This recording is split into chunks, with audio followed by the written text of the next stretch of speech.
Again, it just tells the story of it's the evil and the ugliness of people's hearts these days is everywhere.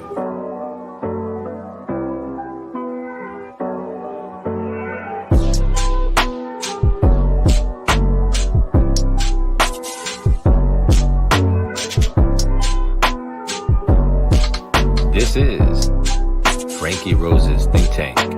Here's your host, Franky Rose. Hey guys, good morning. Welcome to the Think Tank. So court is in session. Let's see here. They're just getting ready. As I was setting up, one of them asked for a couple minutes before the jury came in. So we haven't looked at this trial for a little while, so I thought, well, we're waiting for some other stuff. Maybe we'll take a look at the morning session and see where they're at, because I did hear that things were starting to get a little exciting here. So I thought, well, let's check her out. Now we're waiting. I do have it up. We're waiting for a verdict in the Jennifer Crumbly trial. Jennifer's all over the place right now. So I'll keep my eye open for that and let you know.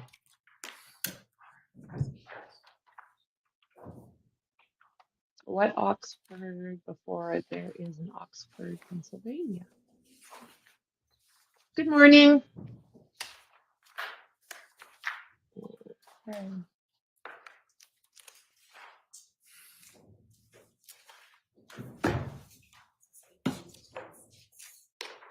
Oxford, Pennsylvania.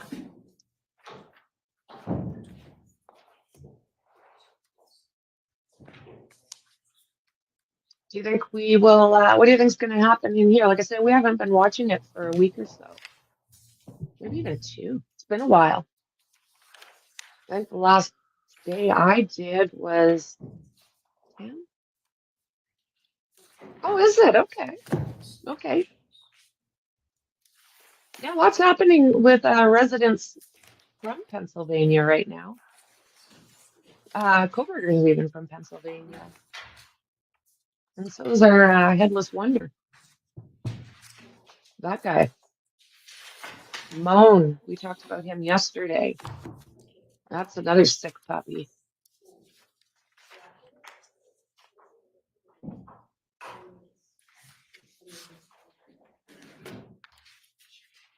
Have you been watching the Crumbly case by chance, Jonathan?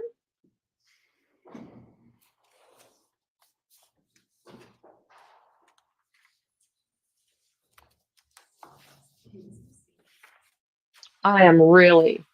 Hey, Shauna. We moved a little bit. We're just waiting for a verdict in the other case. So we're just going to take a look at this today and see what's happening. I was told that there's some interesting things happening, so I thought maybe you guys might be interested.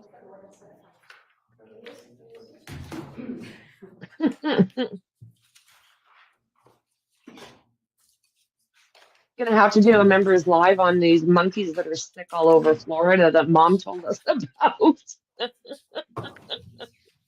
I was talking to Mexi and I was like,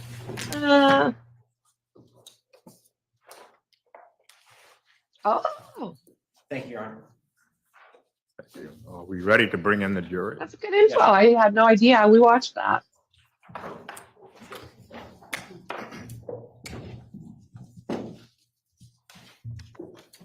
Oh, it was. Yeah, I streamed that one. I did that one. It was something else. Found him underneath a log and the dog pulled him out by his head. It's like, holy. I can catch that sneaky little bugger for anything for a while there. Crab boy did the crab walk out of that prison. That was something else.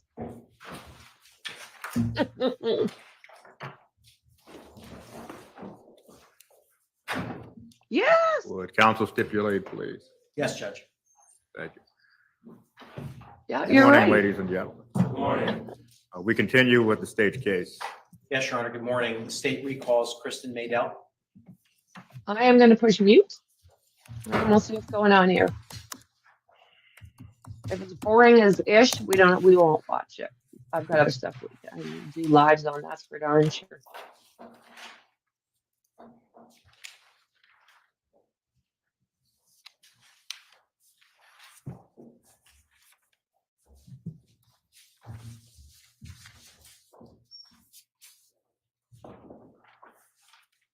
And you are still under oath, Ms. Madell. You may be seated.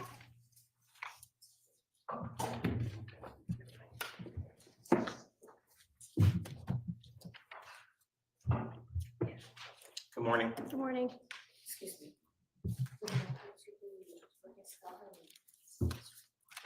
Sure, it's Kristen, Kristen, Madell, Madel. Welcome back. Thanks. Ms. Madell, just before we get started, I'm going to hand you some exhibits which have been pre-marked for identification purposes. Specifically, I'm going to be handing you State's Exhibits 19 through 26, as well as 29 for identification.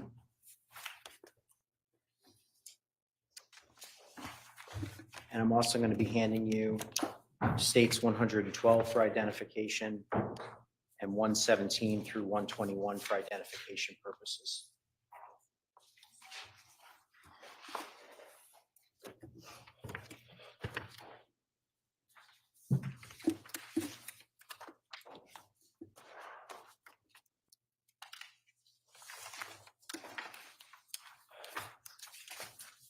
Ms. Madell, are those all reports that you authored in connection with this case?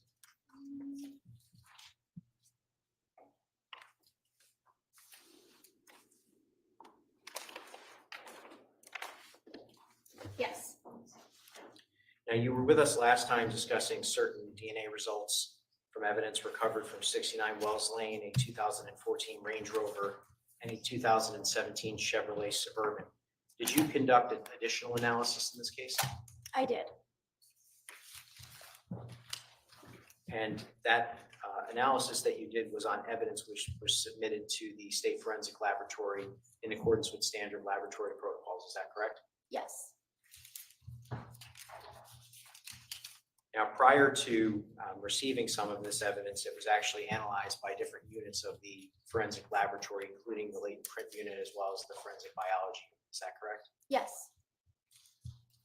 Now, before we discuss the additional analysis that you did, I'd like to talk to you now about nuclear DNA and mitochondrial DNA. To begin with, what is nuclear DNA? Nuclear DNA is DNA that's unique to an individual. It's found in the nucleus part of the cell. If you think of it as like an egg, the yellow part of an egg would be where the nucleus is, and your DNA, nuclear DNA is located there. You get half your nuclear DNA from your mother, half your nuclear DNA from your father. And conversely, what is mitochondrial DNA? Well, mitochondrial DNA is also found in the cell, but it's found in the white part of the cell. It's found in the mitochondrial organelles that are in the white part of the cell. I think previously I misspoke on my old testimony, first testimony, that mitochondrial DNA is on the X chromosome, which it's not. It's found in the mitochondrial. And this type of DNA is inherited maternally. So you get this DNA from your mother. So my mother has the same mitochondrial DNA as myself, and I pass that same mitochondrial DNA on to my children. So this is not unique to an individual. What are the differences between nuclear DNA and mitochondrial DNA in terms of its ability to discriminate between individuals? So nuclear DNA is unique to an individual besides identical twins, whereas mitochondrial DNA is not, because you have it in the same maternal line. The last time you were here, we discussed nuclear DNA results. Is that correct? That is correct, yes. But you also did mitochondrial DNA testing in this case. I did, yes. And the analysis that we're going to discuss today actually addresses both of those different types of analysis, depending on which item you looked at, correct? Correct, yes. I wanted to talk to you about the basics of DNA, specifically what types of things can destroy DNA or contaminate DNA potentially. Can water destroy DNA on a surface or make it harder to detect? It can wash it away. Bleach is known to destroy DNA, UV light, But water can wash DNA away if it's poured on top of where DNA may have been left. Can shampoo destroy DNA or make it harder to detect? It's possible, again, it would do the same effect as just water washing it away or getting rid of the DNA that may have been there. Can wiping a surface either destroy or remove DNA? Yes, again, it's possible. If you have a spill on the counter from juice or something and you wipe it away to that paper towel, it goes onto the paper towel. So same thing can happen if you wipe a surface with DNA, it could get onto the paper towel and then you could remove it. How about vacuuming an area? Same concept. Yep, you could possibly remove it from the surface. Does the amount of time that DNA is on an object also influence whether or not it can be detected by your equipment? Yes, of course. If it's there, if you leave DNA and then try and swab it and detect it right away, you might have a better result than if you wait a week or two. Why is that? Because it could get wiped away, it could degrade from the environment, you just would lose that DNA. Now, when a DNA profile is developed, is it possible to tell whether or not the profile came from blood, saliva, skin cells, or any other source? No, we cannot say that. And just to refresh the jury's memory, you spoke with us last time about STR-Mix. What is that? STR-Mix is the software that is used to help the DNA analyst interpret that DNA profile and give a statistical calculation to the weight of that evidence. Now, I want to direct your attention to 2019 and the initial analysis that you conducted in this case. What DNA kit was the laboratory using at that point? We were using for amplification, we're using a Fusion 6C amplification kit. And what DNA kit does the laboratory use now? Currently, we use the Global Filer STR amplification kit, which is just a different company. What are the differences between the two kits? The two kits have a couple of different sites that the Fusion had a few more sites that the Global Filer kit does not have. And so how can that influence or impact the DNA analysis? So since all the evidence was processed with that Fusion 6C kit originally, most of it, some subsequent testing was done with Global Filer and evidence, but the original evidence that was done in 2019, 2020 was done with the Fusion kit, which had 27 sites and 23 of them were used to perform statistical analysis if you had a match. Currently, the Global Filer kit has 24 sites with only 21 sites being used for statistics. So if you compare a new known that was done with the new kit, Global Filer, and only has 21 sites to use to compare to the original Fusion kit, you can only use those 21 sites. So therefore, those two sites that you had information and evidence are not used for the statistical calculation. Now, did you receive two separate known DNA samples from the defendant, Michelle Troconis, in this case? I did, yes. And the first one was received in 2019, Yes, and the second one was received in 2023, correct?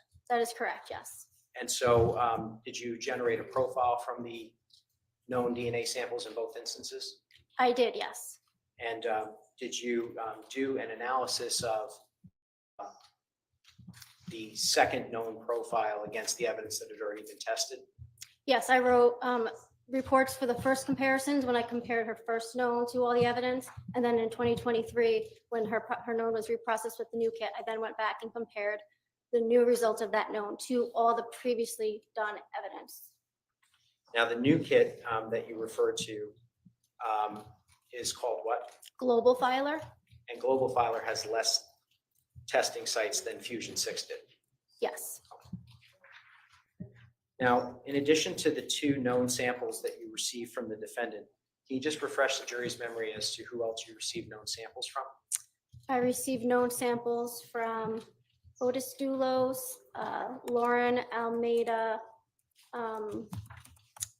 the swabbing of the electric toothbrush uses a pseudo-known, Pavel Bumeni, and the 5 Dulos children.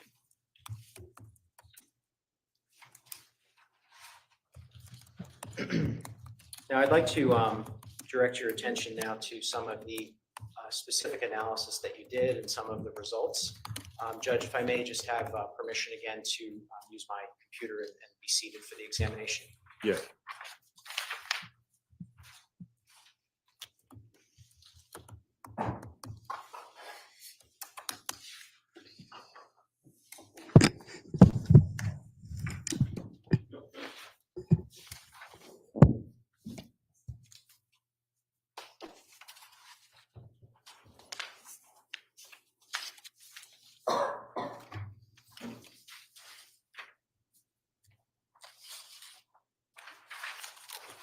And I'm just going to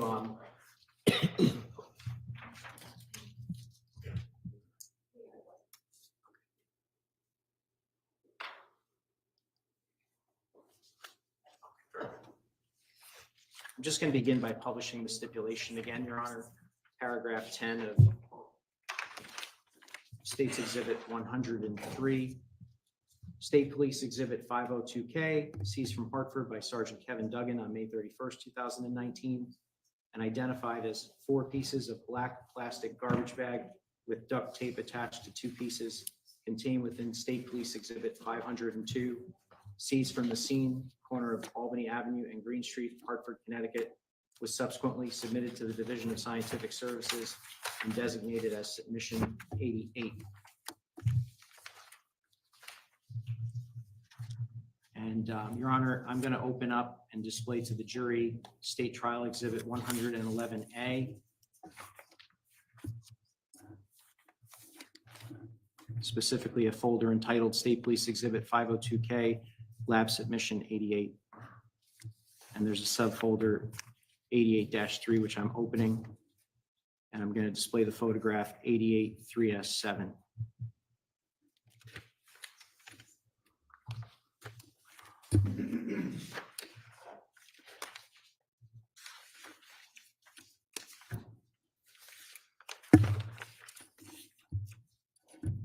And Ms. Maydell, just for your benefit, I believe this is encompassed in DNA Supplemental Reports 4, 9, and 18.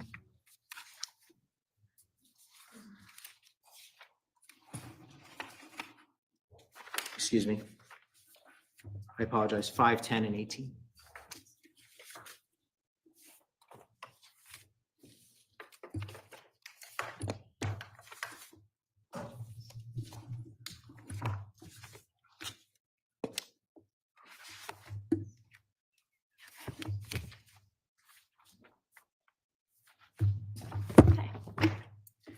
So I'd like to discuss with you now, there was a swabbing which was done by Ms. Balonis, identified as 88-3S7. Did you have an opportunity to do a DNA analysis on that particular swabbing? Yes, I did. And what were the results? The results are consistent with the DNA profile from item 88-3S7 being a mixture of 4 contributors, with at least 2 of them being male. Assuming 4 contributors, the DNA profile from 88-3S7 is at least 100 billion times more likely to occur if it originated from the source of the DNA profile from the swabbing of the electric toothbrush and 3 unknown individuals than if it originated from 4 unknown individuals. In assuming 4 contributors, the DNA profile from 88-3S7 is at least 100 billion times more likely to occur if it originated from Folis Dulos and 3 unknown individuals than if it originated from 4 unknown individuals. Assuming 4 contributors, the DNA profile from item 88-3S7 is at least 780,000 times more likely to occur if it originated from Michelle Troconis and 3 unknown individuals than if it originated from 4 unknown individuals. And did you also have an opportunity you indicated that you received 2 separate knowns from the defendant, Yes, and you, I guess, reanalyzed the evidence using the second known with the second kit. Is that correct? the original evidence was not reanalyzed, but the comparison was done to the new known, which had 2 less sites. Okay. Yes. And what were the results for that particular analysis with respect to the defendant? Assuming 4 contributors, the Fusion 6C DNA profile from item 88-3S7 is at least 250,000 times more likely to occur if it originated from Michelle Troconis and 3 unknown individuals than if it originated from 4 unknown individuals. So I'd like to talk to you now about the differences in those two stats. In the first analysis that you did, it was 780,000 times more likely, and in the second, 250,000 times more likely. Can you explain how that's possible, and is that first stat still valid? Both stats are valid. It's just, as I said before, when we switched to this new kit with the new known that was submitted last year, 2023, it had 2 less testing sites to use for statistical calculations. So therefore, when I compared the new known to the original evidence that had more data, I can't use those 2 sites because I don't have data from the known. So when you do the statistical calculation, you're losing those 2 sites when you're doing basically the product rule. So if you have 2 times 2 times 2, 21 times, 2 times 2 versus 23 times, you're obviously going to have a higher number with those 2 extra times that you're multiplying the numbers out. And did you also do an analysis as to the Dulos children as well as Lauren Almeida and Pavel Gumieni? Yes, I did. And that's found in DNA supplemental report number 10 for your benefit. What were the results of that?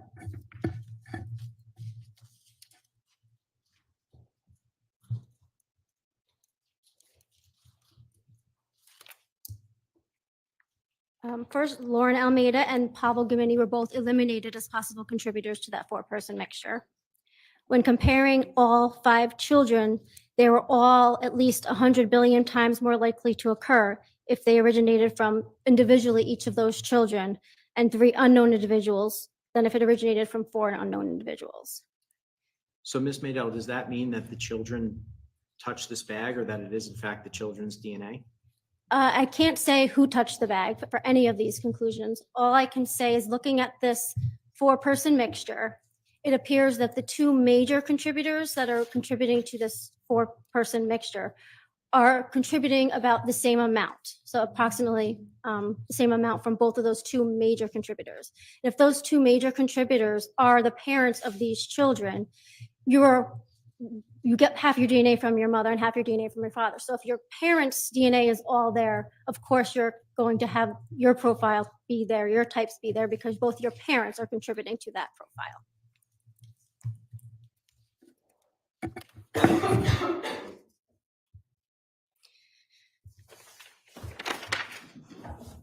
I'd like to talk to you about the remainder of the 88-3 DNA results, if I could, specifically beginning with 88-3S1.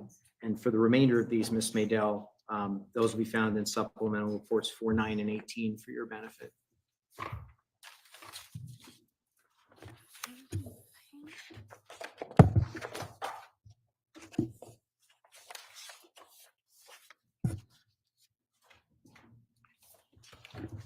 So Okay. beginning with 88-3S1, which was identified as a swabbing of a knot area by Ms. Valonis, what were the results?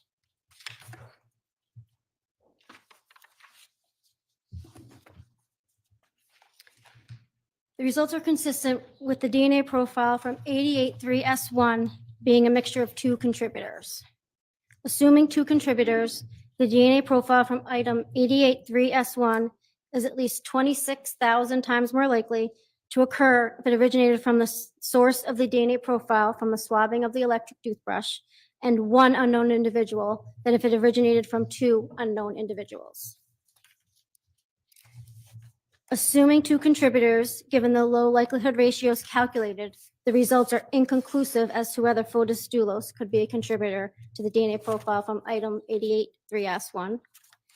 And Michelle Troconis is eliminated as a contributor to the DNA profile from item 88-3S1.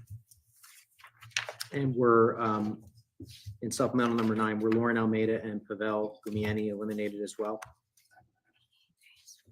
Yes, that is correct. They were both eliminated. And with respect to the children, what were the results?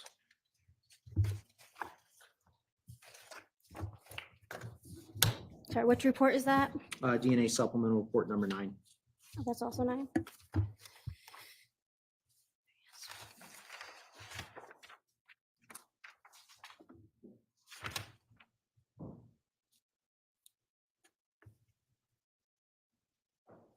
All 5 children had low likelihood ratios calculated, so they are inconclusive as to whether they can be contributors to this profile, 883S1. And since it's displayed in the photograph, I wanted to jump ahead to 883S5.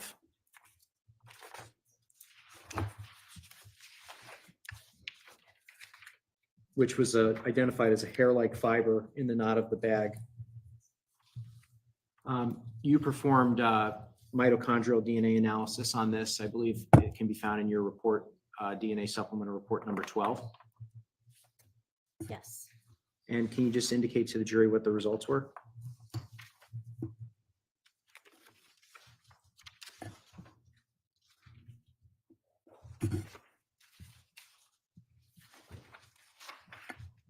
So for this hair, I attempted to get nuclear DNA from the hair and I was not successful. There was no nuclear DNA detected.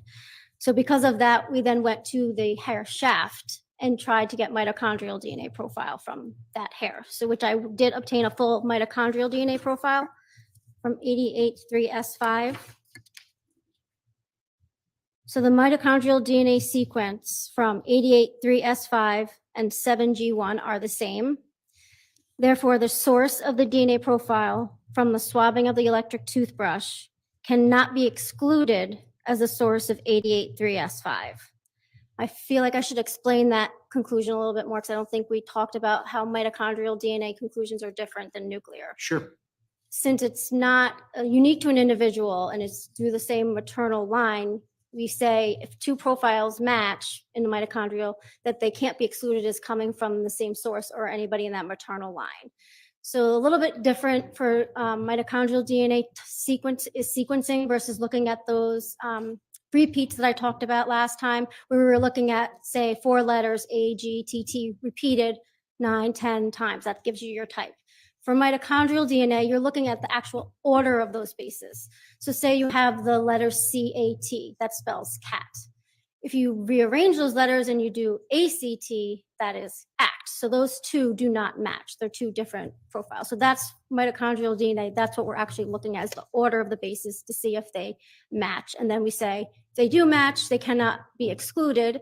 And then we search the database of all these profiles to see how common or rare that profile is. It's a more of a frequency estimate versus a likelihood ratio. So after I made the conclusion that 883S5 and the profile from 7G1, the toothbrush, are a match, I then searched the database to see how common or rare that sequence is. We typically report the 3 major ethnic groups in Connecticut unless there's a match within another ethnic group, and then we report all those statistics. So I'll read those now.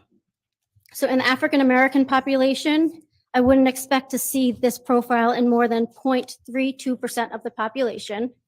In the Caucasian population, 1.33% of the population.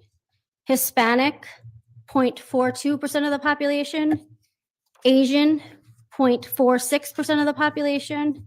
And Native American, 0.62% of the population.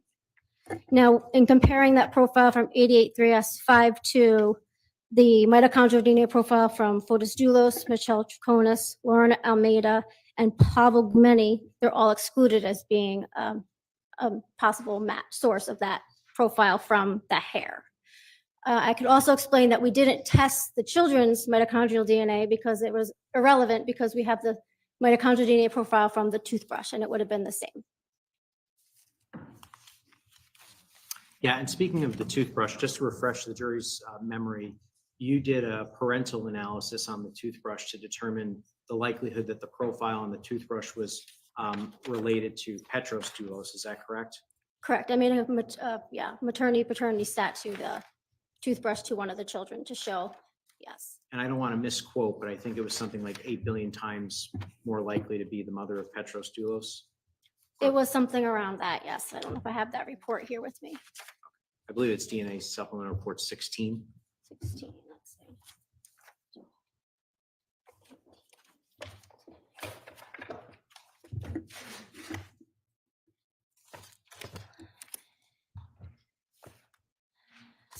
Yes. Yes, the expected frequency of individuals who could be the parent of PINTREST Dulos is less than 1 in 8.1 billion people in the general population. I wanted to go back to 88.3S7 for a second, if I could. This was the result in which you concluded that the defendant was 780,000 times more likely to be a contributor or 250,000 times more likely to be a contributor, depending on which kit you used.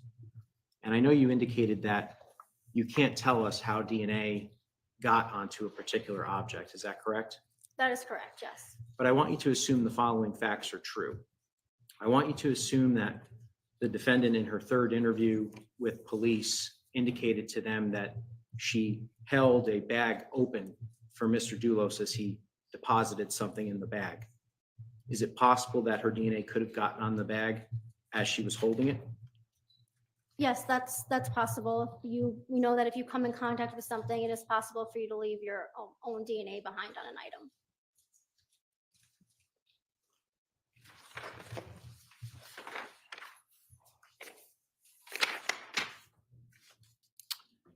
Now I'm going to display in this folder, which is State Police Exhibit 502K Lab Submission 88, subfolder 88.3.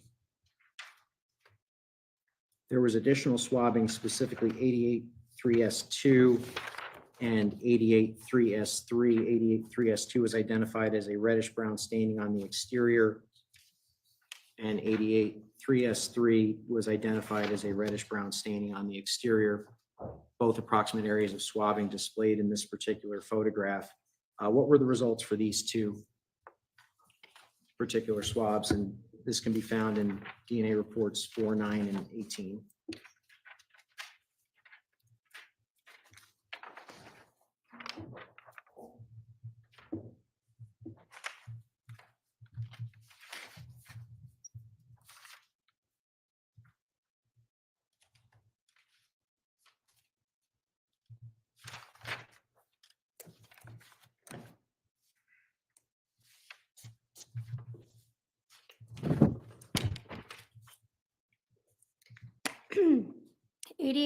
The results are consistent with the DNA profile from item 88.3S2 originating from a single female individual. Assuming one individual, the DNA profile from item 88.3S2 is at least 100 billion times more likely to occur if it originated from the source of the DNA profile from the swabbing of the electric toothbrush than if it originated from one unknown individual.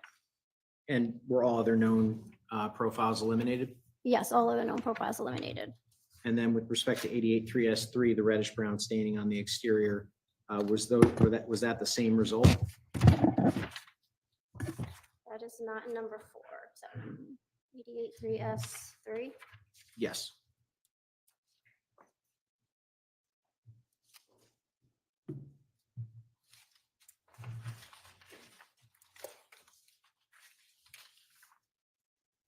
Yes, same results, single female individual. Yes, Okay, so 100 billion times more likely to originate from the profile generated from the toothbrush, and all other known individuals were eliminated? correct, yes. And then on this same item, 88.3S4, I'm displaying that photograph, lab 88.3S4, and this was identified as exposed sticky sides of duct tape. The results are consistent with the DNA profile from 88.3S4 being a mixture of 2 contributors. Assuming 2 contributors, the DNA profile from item 88.3S4 is at least 100 billion times more likely to occur if it originated from the source of the DNA profile from the swabbing of the electric toothbrush and one unknown individual than if it came from 2 unknown individuals. Folis Dulos and Michelle Troconis are eliminated as contributors to item 88.3S4.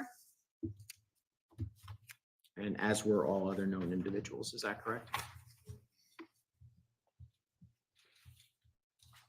That is correct. Lauren Almeida, Paul Gumeni, and all 5 children were eliminated.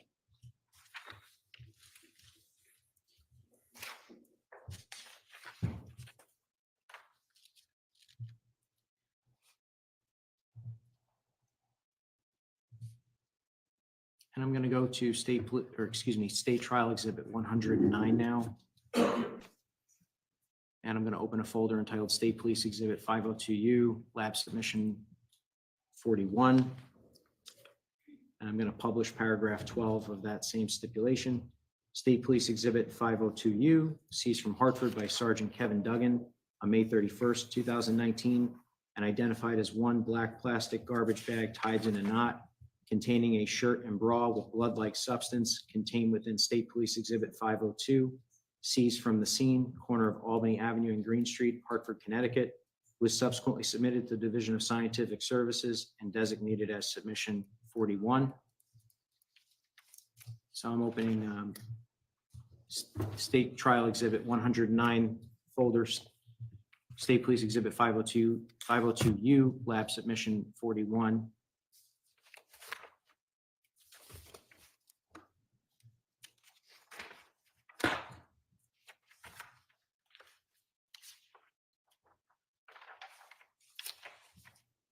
And Ms. Maydell, for your benefit, this can be found in your very first DNA report, as well as supplemental reports 1, 9, and 18.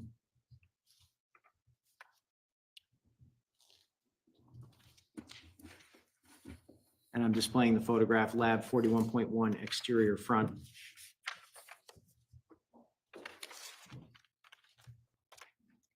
Sorry, so you said 41 1S1. Correct. That is identified as a portion of a reddish brown stain from the shirt. What were the results? So in the first report, it was only compared to the swabbing of the electric toothbrush. The results are consistent with the DNA profile from item 41 1S1 being a mixture of 2 contributors. Assuming 2 contributors, the DNA profile from item 41 1S1 is at least 100 billion times more likely to occur if it originated from the source of the DNA profile from the swabbing of the electric toothbrush and one unknown individual than if it originated from 2 unknown individuals. And then in supplemental reports 1, 9, and 18, would it be fair to say that all other known profiles were eliminated as being contributors to that particular profile?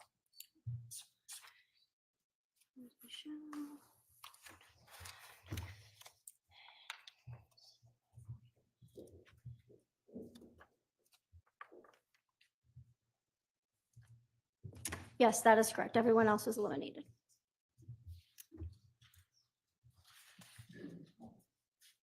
And I'm going to display a photograph entitled Lab 41.2 exterior front. Excuse me, strike that. I'm going to display Lab 41.2.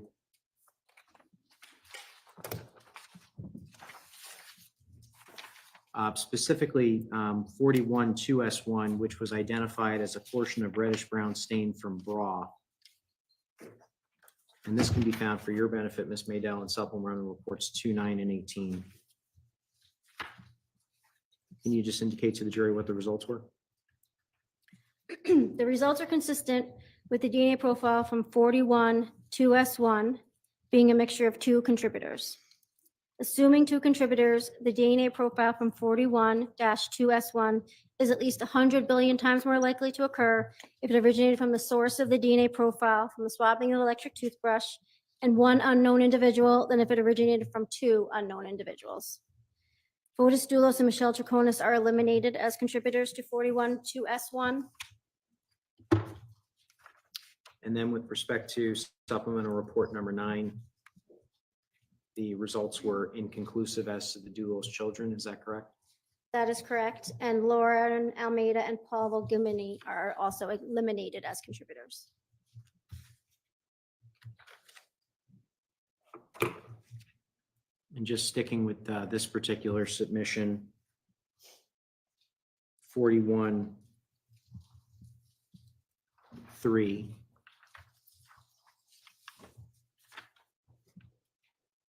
And specifically the swabbing 41-3S2.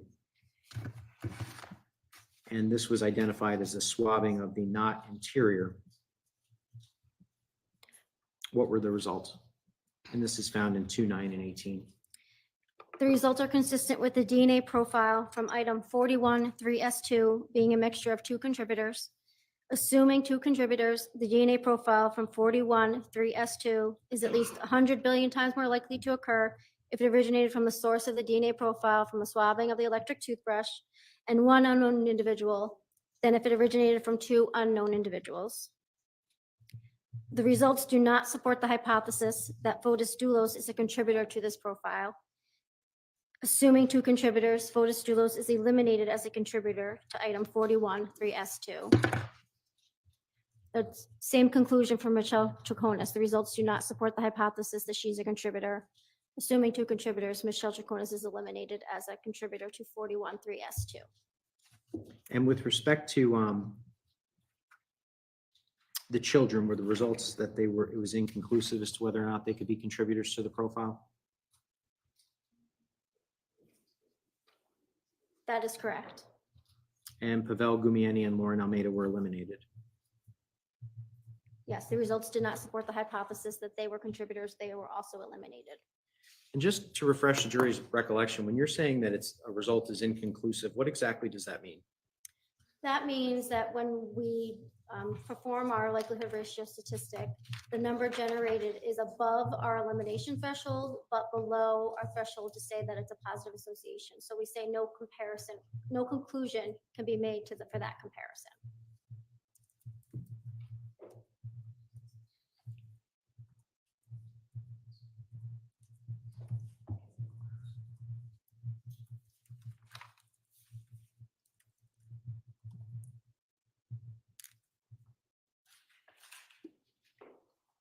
I'm going to direct your attention now to 41.3-31S1 or 31S1,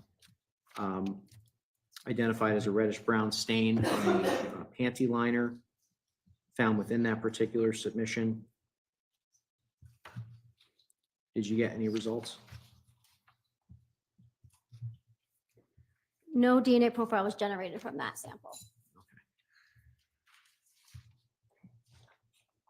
And how about 41.3.1S2, which was a swabbing of the absorbent side of that particular panty liner? The results are consistent with the DNA profile from item 41-3-1S2 originated from a single individual. Due to the limited data detected from 41-3-1S2, the comparison to the source of the DNA profile from the swabbing of the electric toothbrush is inconclusive. Due to the limited data detected from that same item, the comparison to Folis Dulos is inconclusive. Michelle Troconis is eliminated as the source of the DNA profile from 41-3-1S2. And is it also fair to say in DNA supplemental report number 9, you concluded that Lauren Almeida, Pavel Gumieni, Petros Dulos, and Noel Dulos were eliminated as well?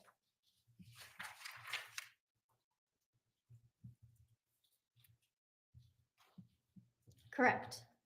And due to the limited data detected, the comparison to Constantine, Christiane, and Theodore are also inconclusive.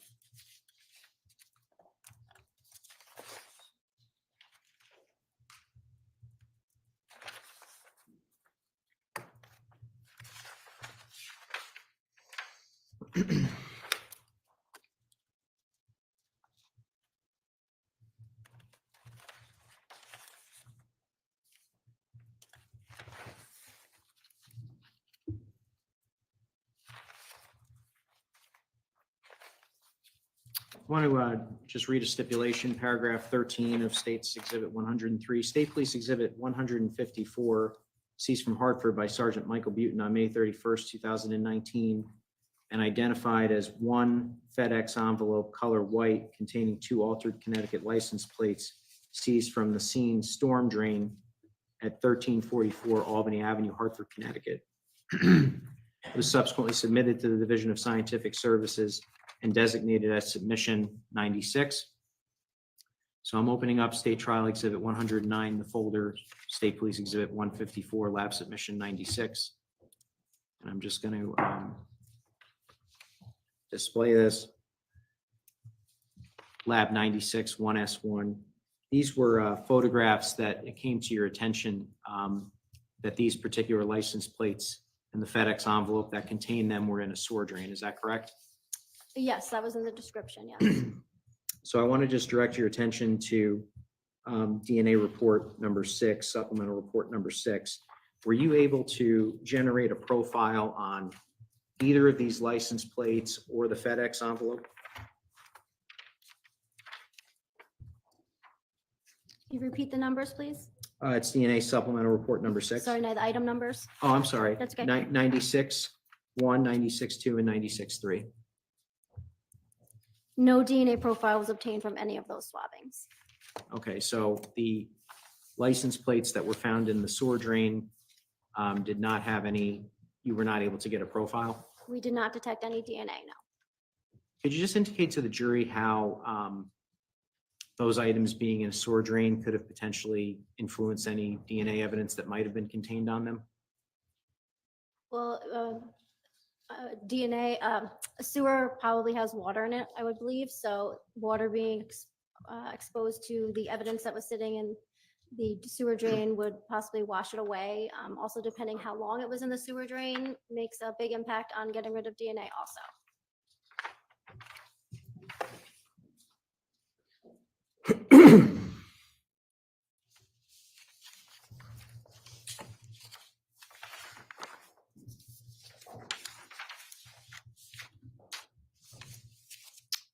I'm going to read a stipulation now. Paragraph 2, State Police Exhibit 502A, seized from Hartford by Sergeant Kevin Duggan on May 31st, 2019, and identified as one clear plastic bag with blood-like substance contained within State Police Exhibit 502, seized from the scene, corner of Albany Avenue and Green Street, Hartford, Connecticut, was subsequently submitted to the Division of Scientific Services and designated as submission number 50. And staying within State Trial Exhibit 109, I'm opening up the folder entitled State Police Exhibit 502A, Lab Submission 50.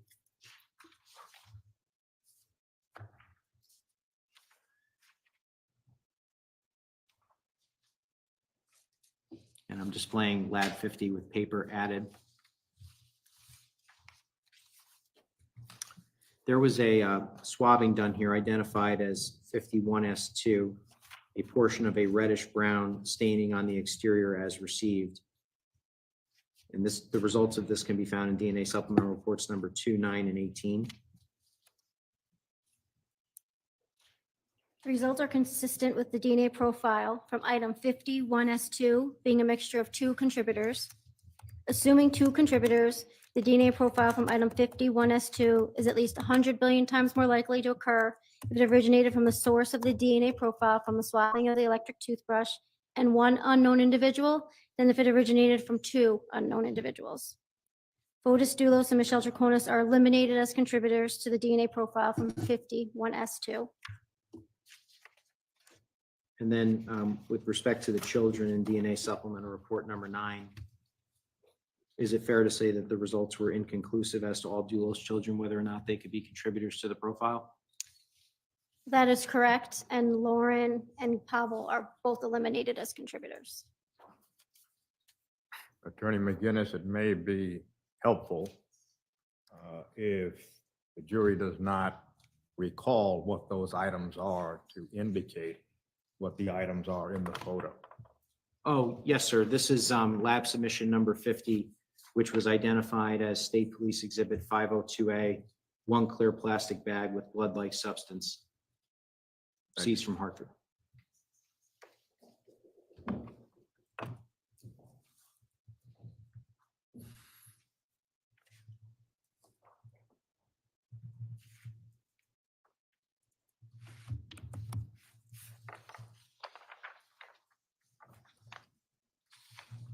Your Honor, for the record, isn't it blood-like stain is what it refers to rather than substance?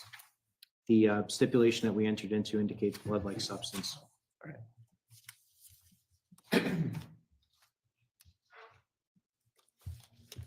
And I want to direct your attention now to DNA supplemental report number 12, there were hair-like fibers that were taken from submission number 50 that you did mitochondrial DNA testing on. Is that correct? That is correct. I tried to do nuclear DNA testing and did not develop a profile, so then we went to mitochondrial DNA testing. And is it fair to say that everyone was eliminated? Yes, I developed a full mitochondrial DNA profile and none of the profiles matched to any of the known, none of the known profiles matched to this evidence.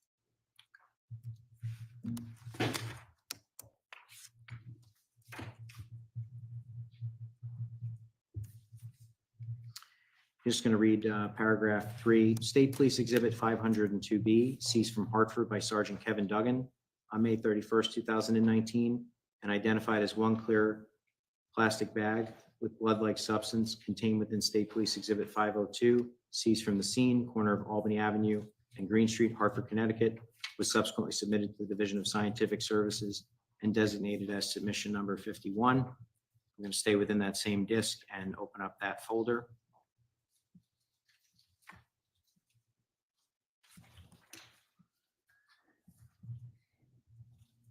And I'm displaying the photograph entitled Lab 51 as received. Now, there were swabbings taken by biology of this as well, beginning with, and these next several results, Ms. Mado, can be found in 2, 9, and 18 for your benefit. Beginning with 51 1S3, which was identified as reddish brown staining of the exterior. Could you indicate to the jury what the results were?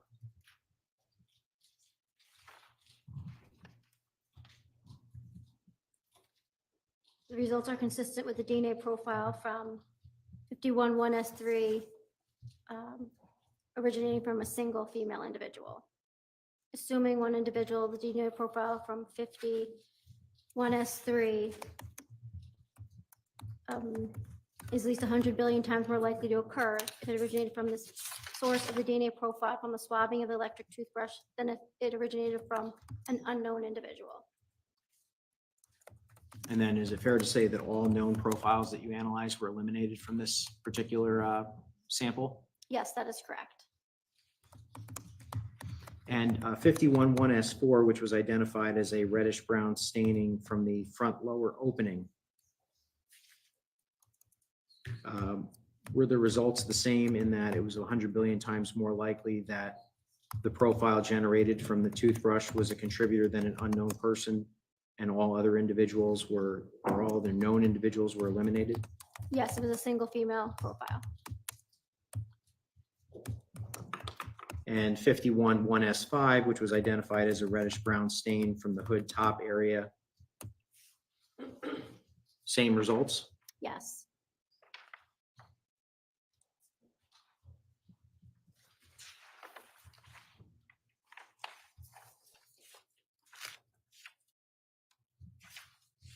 Just going to display the photograph 51 1S6 and 51 1S7. With respect to 51 1S6, was it the same results, 100 billion times more likely to be generated, that profile to be generated from the profile obtained from the toothbrush as opposed to an unknown person, and all other known individuals were eliminated? Yes. How about 51 1S7? Same results.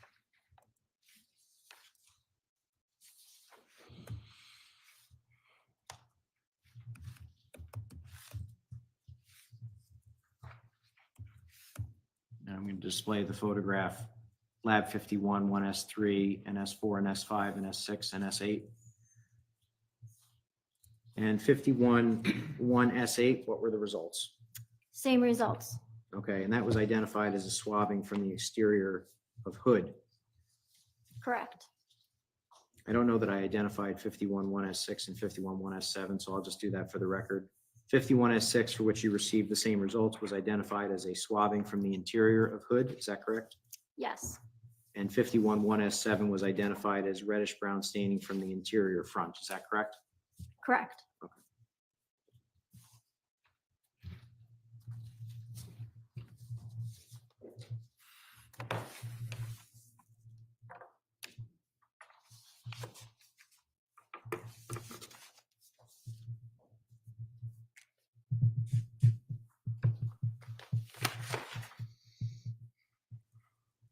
I want to jump ahead to also 51 1S2, which was identified as a hard whitish material with reddish brown staining.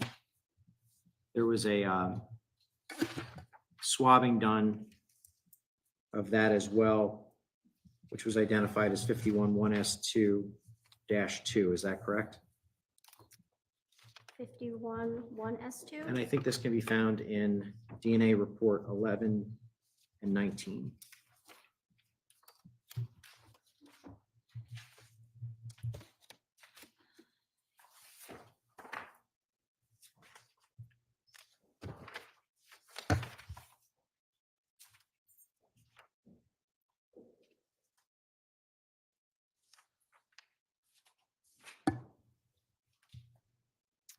Results are consistent with the DNA profile from item 51. Oh, I'm sorry, hold on one second. 51. My report refers to it as 51S2-2. That's correct. Okay.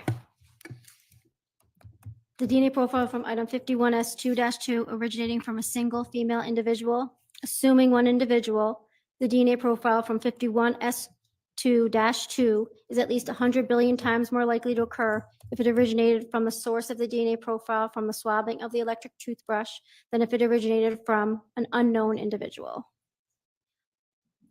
And all other knowns are eliminated from that profile.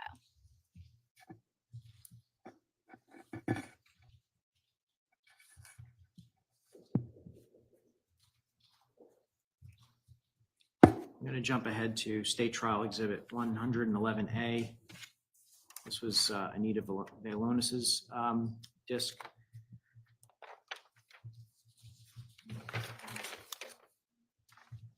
And I'm just going to read a stipulation, Your Honor.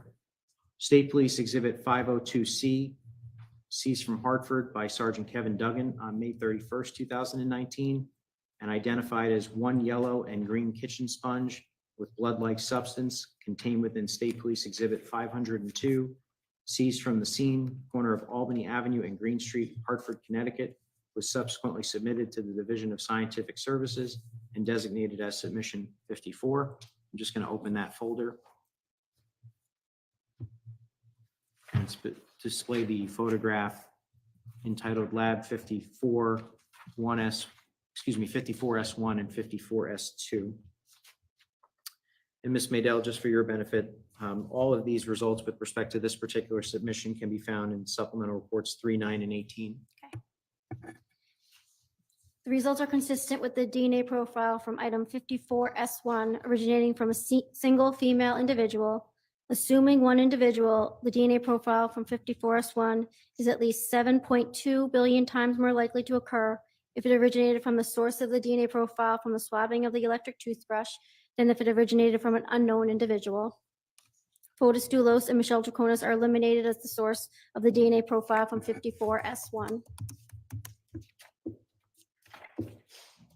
And is it also fair to say that all the Dulos children, Lauren Almeida and Pavel Gumiani, were eliminated as well?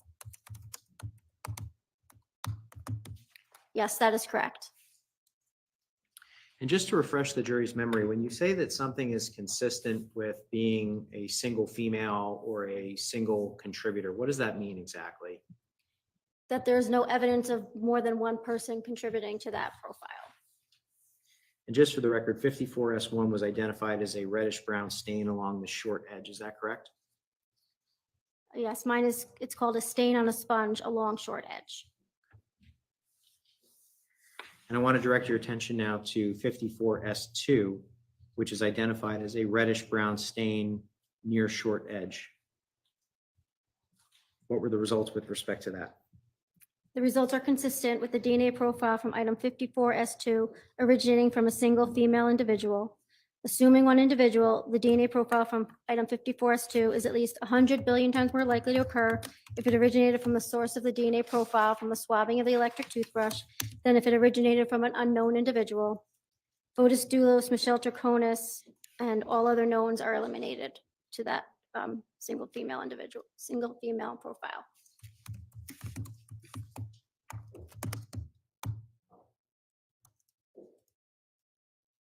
And swabbing 54S3 was identified as swabbing of areas on yellow portion. I'm displaying the photo, lab 54S3. What were the results of your DNA analysis for that particular swabbing? The results are consistent with the DNA profile from item 54S3 being a mixture of 2 contributors. Assuming 2 contributors, the DNA profile from item 54S3 is at least 100 billion times more likely to occur if it originated from the source of the DNA profile from the swabbing of the electric toothbrush and 1 unknown individual than if it originated from 2 unknown individuals. Folis Dulos is eliminated as a contributor to item 54S3. Assuming 2 contributors, given the low likelihood ratios calculated, the results are inconclusive as to whether Michelle Troconis could be a contributor to the DNA profile from item 54S3. And then would it be also fair to say that the Dulos children, Lauren Almeida and Pavel Gumieni, were eliminated as contributors to this profile?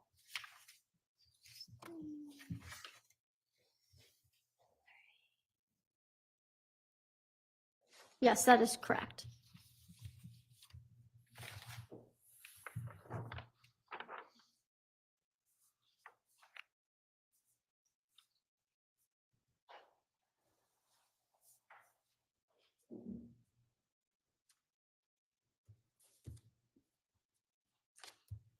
Just going to read a stipulation, paragraph 5 of States 103.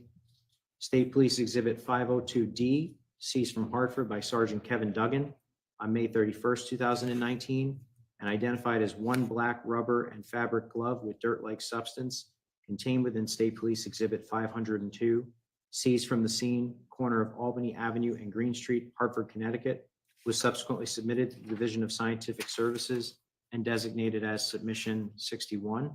I'm just going to stay within that folder, and I'm going to display the photo entitled Lab 61S1 through 61S3.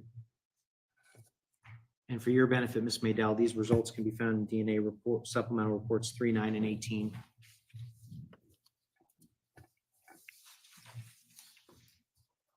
S1 was a swabbing of a glove interior palm side. The results are consistent with the DNA profile from item 61S1 originating from a single individual. The source of the DNA profile from the swabbing of the electric toothbrush is eliminated as a source of the DNA profile from item 61S1.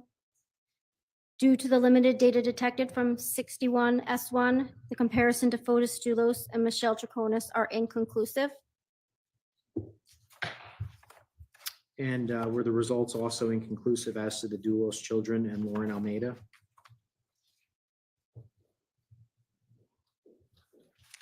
That is correct, and Pavel is eliminated.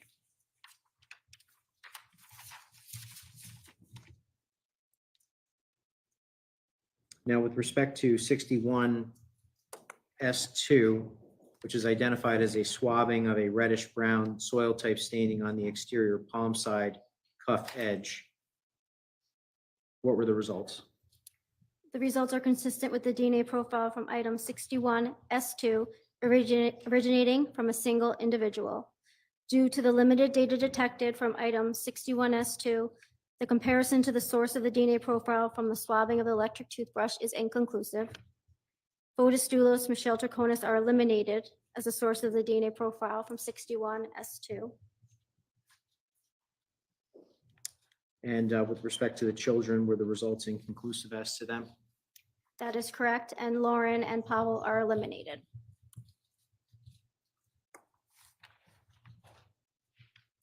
And 61-1S3, which was identified as swabbing soil type deposits exterior palm side cuff area, you did not get a profile for that particular test, correct?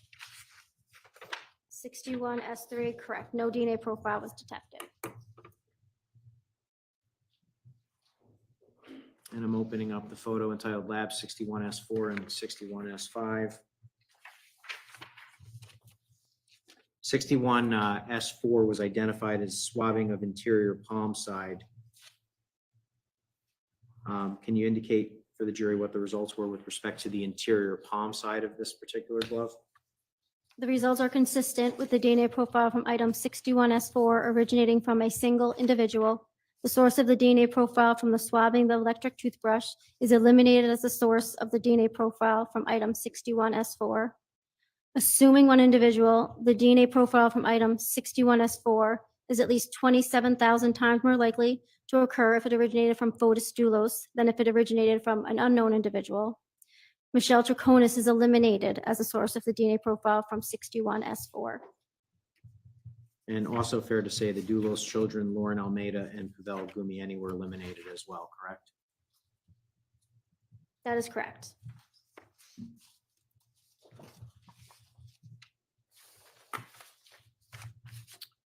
And 61-1S5, which was identified as swabbing of interior back of hand. Can you indicate to the jury what the results were for that particular swab? The results are consistent with the DNA profile from item 61S5 being a mixture of two contributors.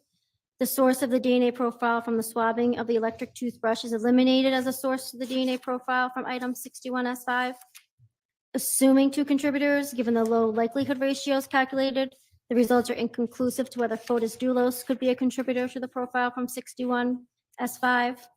Michelle Troconis is eliminated as a contributor to the DNA profile from item 61S5.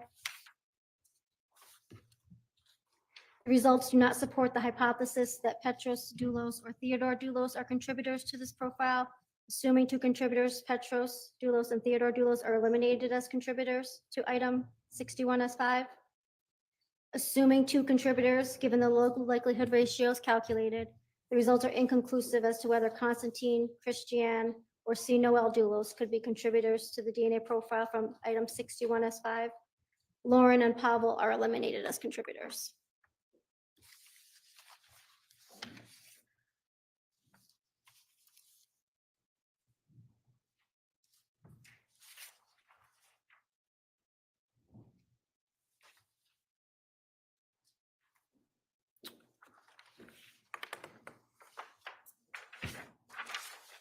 Publishing paragraph 6 of States 103.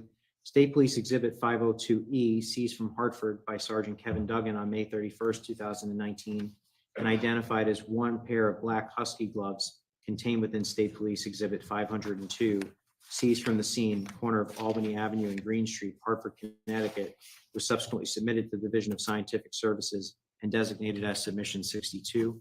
I'm going to open that folder.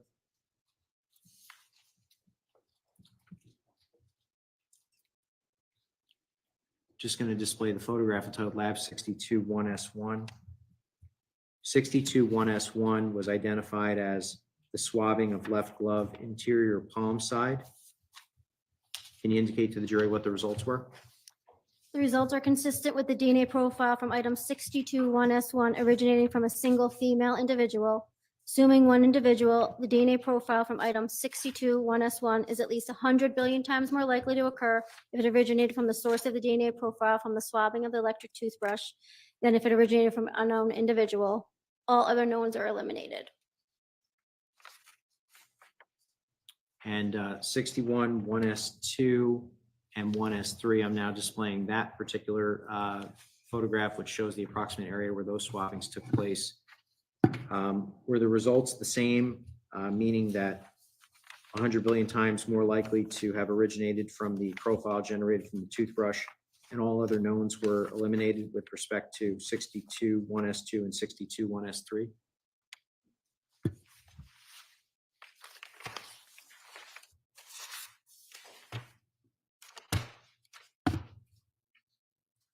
That is correct. And just for the record, 62 1S2 was identified as reddish brown staining on exterior logo of back of hand, and 62 1S3 was identified as reddish brown staining areas on exterior wrist closure.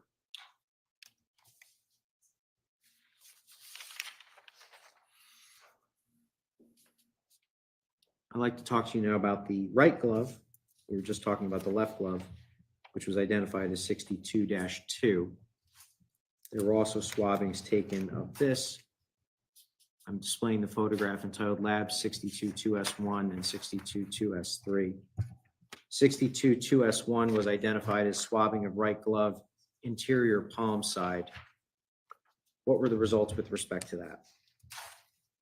The results are consistent with the DNA profile from item 62-2S1 originating from a single female individual. Assuming one individual, the DNA profile from 62-2S1 is at least 100 billion times more likely to occur if it originated from the source of the DNA profile from the swabbing of electric toothbrush than if it originated from an unknown individual. Folis Dulos, Michelle Troconis are eliminated as 62, 2S1. As are all other knowns, is that correct? Yes, that is correct.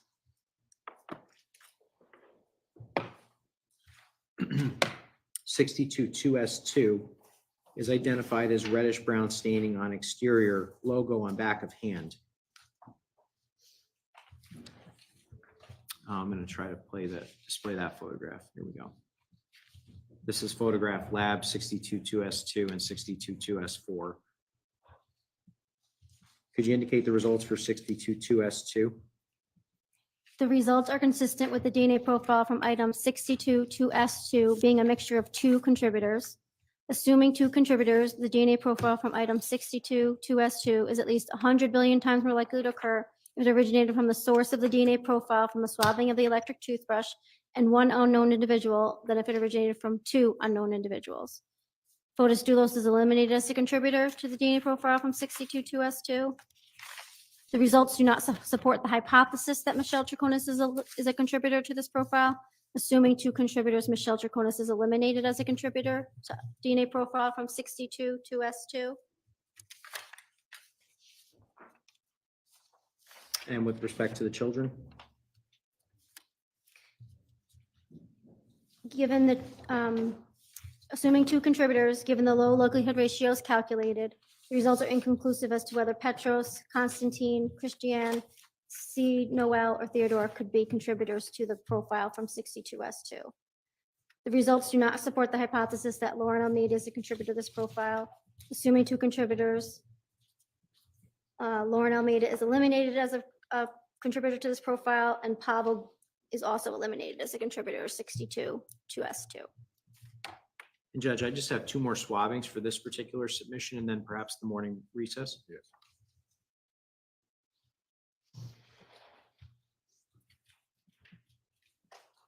Directing your attention now to 62 2S3, which is identified as reddish brown staining, stitching on wrist closure, palm side. Could you indicate to the jury what the results were?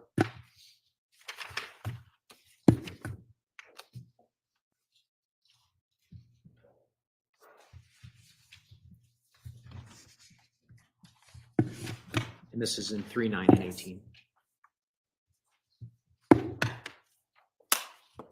The results are consistent with the DNA profile from item 62 2S3, originating from a single female individual. So this same conclusion, this ceiling stat, and everybody else is eliminated. Okay, when you say the ceiling stat, it's 100 billion times more likely. that it originated from the profile generated on the toothbrush? Yes, versus an unknown individual.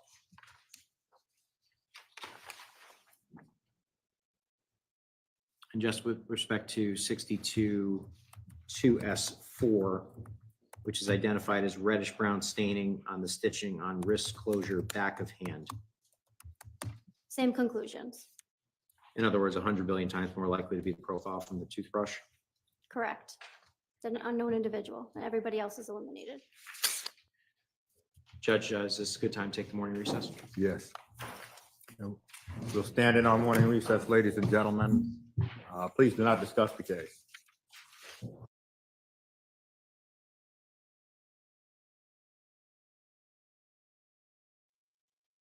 All righty then.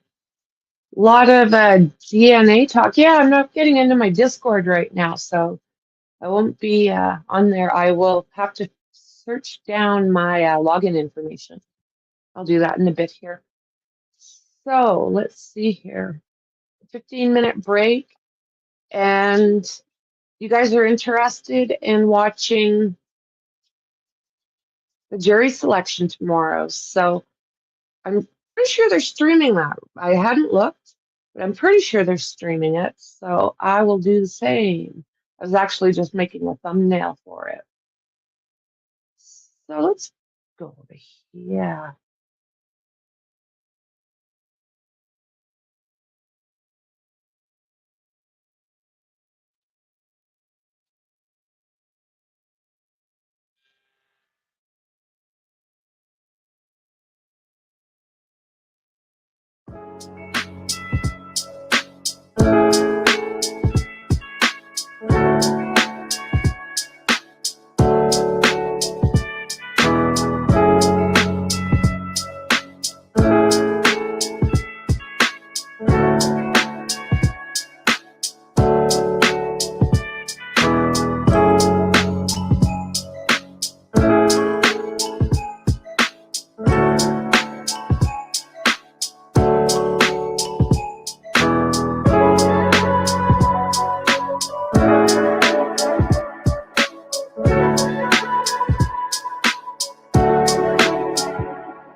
You may proceed. Oh, we're ready for the jury, Oh, sorry. Judge.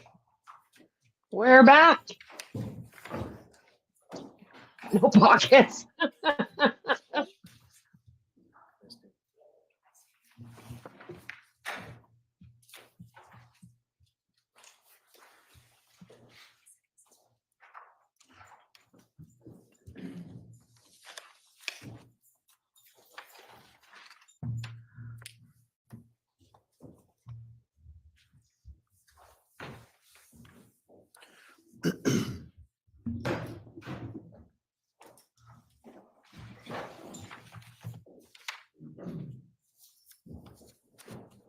The council stipulate, please. Yes, Judge. Yes. Thank you.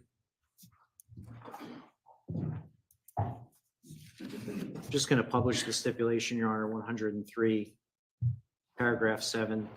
State Police Exhibit 502H, seized from Hartford by Sergeant Kevin Duggan on May 31st, 2019, and identified as 4 large white zip ties with blood-like substance contained within State Police Exhibit 502, seized from the scene, corner of Albany Avenue and Green Street, Hartford, Connecticut, was subsequently submitted to the Division of Scientific Services and designated as Submission 52.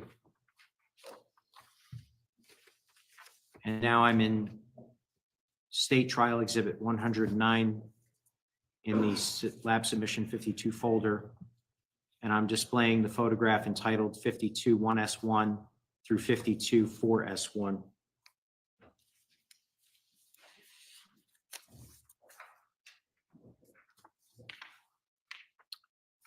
I want to just direct your attention now to some swabbings that were taken of this particular submission. And Ms. Dell, for your benefit, the results can be found in your reports, supplemental reports 2, 9, and 18.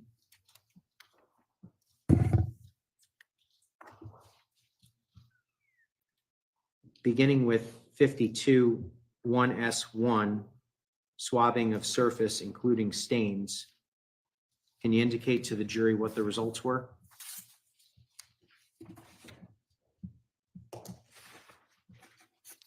The results are consistent with the DNA profile from item 52 1S1, originating from a single female individual.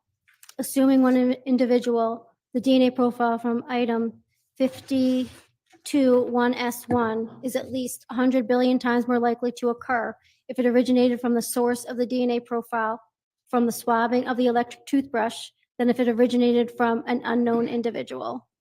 And Attorney And- McGinnis, would you again mind the jury about what they are seeing on the screen? Yes, Judge, these were the zip ties seized from Hartford, Exhibit 502H, submission number 52. Thank you. And all other knowns were eliminated as a contributor. And just to be clear, so the profile was, it was 100 billion times more likely to have been generated by the profile you found on the electric toothbrush than an unknown individual. Is that correct? Correct. And it was a single female profile? Correct. And with respect to swabbings, 52 2S1, swabbing of surface including stains, 52 3S3, swabbing of surface including stains, and 52 4S1, swabbing of surface including stains. Were the results identical? Yes, they were.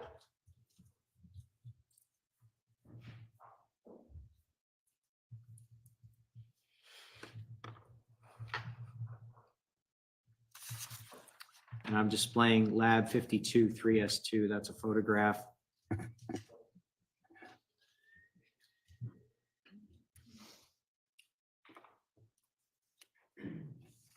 What were the DNA results for swabbing 52 3S2 identified as a reddish brown stain? The same results as the other 4 from the zip ties. Single female, 100 billion times more likely to be the profile from the electric toothbrush. Yes, and all other knowns eliminated.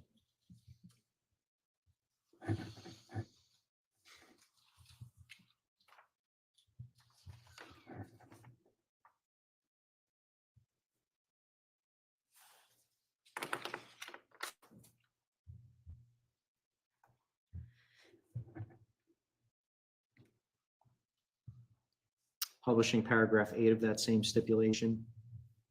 State Police Exhibit 502I, seized from Hartford by Sergeant Kevin Duggan on May 31st, 2019, and identified as one white standard textile towel with blood-like substance contained within State Police Exhibit 502, seized from the scene, corner of Albany Avenue and Green Street, Hartford, Connecticut, was subsequently submitted to the Division of Scientific Services and designated as Submission 53. I'm going to open up that folder in State Trial Exhibit 109.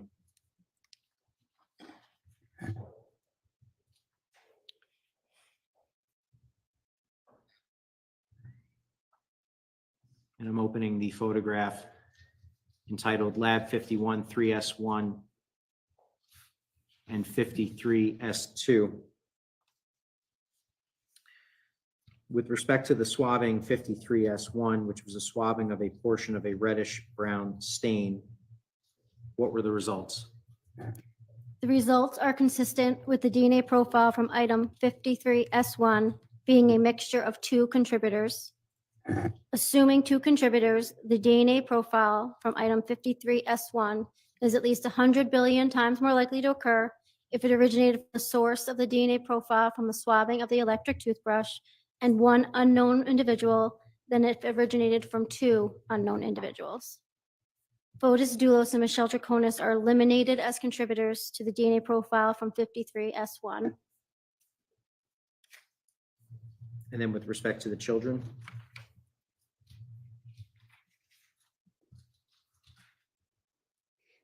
Assuming two contributors, given the low likelihood ratios calculated, the results are inconclusive as to whether Petros, Constantine, Christiane, C. Noel, or Theodore Dulos could be contributors to the DNA profile from 53S1. Lauren Almeida and Pavel Gumini are eliminated as contributors.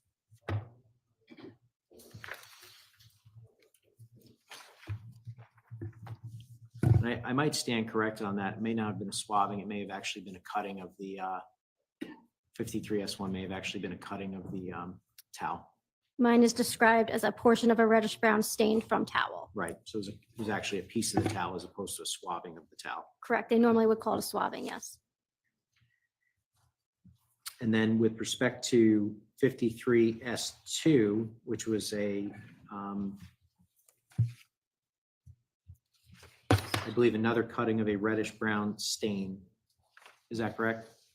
It might be a different report. I Oh, I'm don't- sorry. That's supplemental report number 3. Yes. 53S2 is a reddish brown stain from a towel.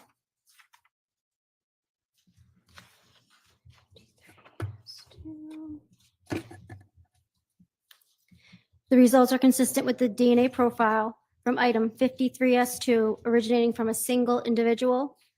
The source of the DNA profile from the swabbing of the electric toothbrush is eliminated as the source of the DNA profile from item 53S2. Folis Dulos and Michelle Troconis are also eliminated as the source of the DNA profile from 53S2. I believe everyone was eliminated from this. Is that correct? Double check. Sure.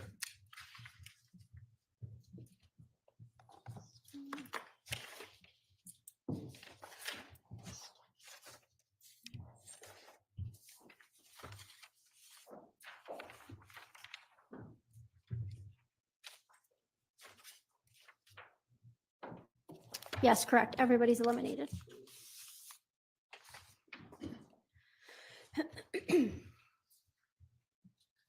I'm just going to go to State Trial Exhibit 107A. And I'm going to open the folder, State Police 502I Lab Submission 53, and display the photograph Lab 53S1. Now, with respect to Lab Submission 53 S3-1, the results are found in your supplemental report number 12, Ms. Madell. This was identified as a human hair by Ms. Velonis. And can you just indicate to the jury what type of testing you did on this and what the results were? Sure. I attempted to obtain a nuclear DNA profile, was not able to. So I then processed mitochondrial DNA on the shaft. And I generated not a full mitochondrial DNA profile, a partial. And the mitochondrial DNA sequence obtained from item 53S3-1 and number 45, which is the known from Folis Dulos, are the same. Therefore, Folis Dulos, or another member of the same maternal lineage, cannot be excluded as the source of the item 53S3-01. So then I searched the database of that partial profile to see how frequent that profile is seen. In the African American population, you would expect to see it more than 0.12%, Caucasian 0.11%, and the Hispanic 0.12%. All other knowns were excluded as being the possible source of that mitochondrial DNA sequence.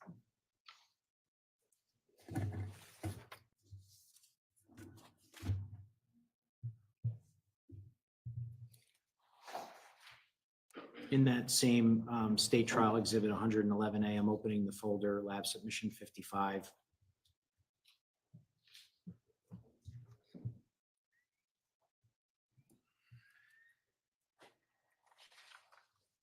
And I'm going to publish paragraph 9 of the stipulation. State Police Exhibit 502J, seized from Hartford by Sergeant Kevin Duggan on May 31st, 2019, and identified as one red and black bent broom/mop handle with blood-like substance on the black handle, contained within State Police Exhibit 502, seized from scene, corner of Albany Avenue and Green Street, Hartford, Connecticut, was subsequently submitted to the Division of Scientific Services and designated as submission 55. I'd like to begin talking to you about swabbings that were taken of this particular item, specifically 55S2, which was reddish brown deposits inside of the broken end. And I'm just going to zoom in here to the upper left-hand corner of this image. What were the results? The results are consistent with the DNA profile from item 55S2 originating from a single female individual. Assuming one individual, the DNA profile from item 55S2 is at least 100 billion times more likely to occur if it originated from the source of the DNA profile from the swabbing of the electric toothbrush than if it originated from an unknown individual. And all other knowns are eliminated. And then with respect to 55S3, which was identified as a reddish brown stain on black cap, 55S4 identified as a reddish brown stain near broken end, and 55S5 swabbing of metal portion of handle. Were those results identical? Yes, they were.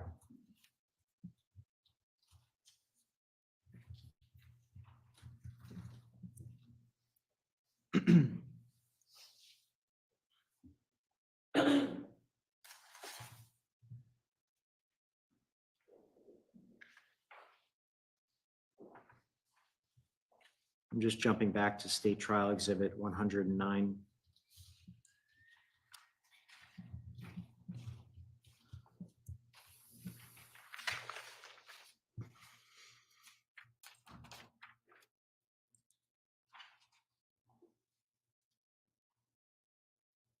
For the first several of the next results, Ms. Maydell, for your benefit, DNA reports 4, 9, and 18, and I'll let you know when we jump ahead. Judge, it's stipulated between the parties 502K was the 4 pieces of black garbage bag seized from Hartford and given lab submission number 88. And I'm just going to open the folder lab submission 88 and the subfolder 88-1.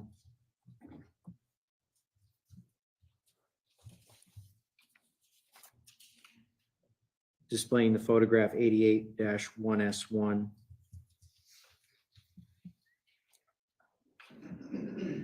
This was identified as swabbing of black duct tape, non-adhesive side. What were the results? The results are consistent with the DNA profile from item 88-1S1 originating from a single female individual. Assuming one individual, the DNA profile from item 881S1 is at least 100 billion times more likely to occur if it originated from the source of the DNA profile from the swabbing of the electric toothbrush than if it originated from an unknown individual. All other knowns are eliminated.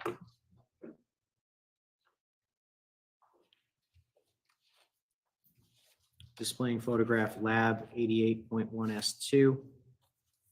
This was identified as swabbing from tangle of black tape, non-adhesive side. What were the results? The results are consistent with the DNA profile from item 881S2 being a mixture of two contributors. Assuming two contributors, the DNA profile from item 881S2 is at least 3.9 million times more likely to occur if it originated from the source of the DNA profile from the swabbing of the electric toothbrush and one unknown individual than if it originated from two unknown individuals. Folis Dulos is eliminated as a contributor to the DNA profile.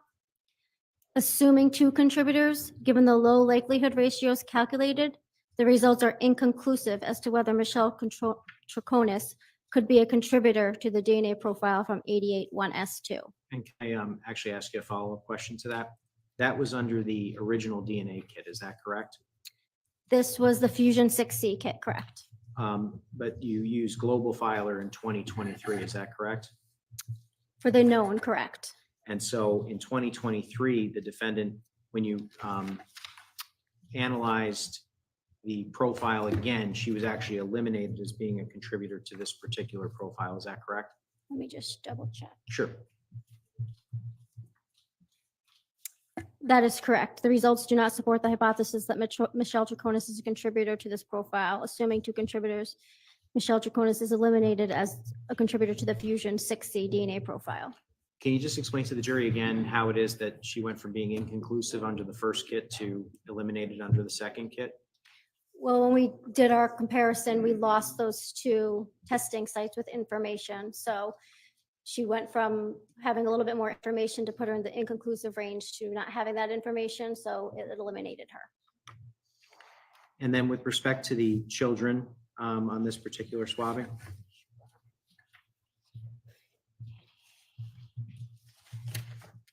And that's in DNA sub 9.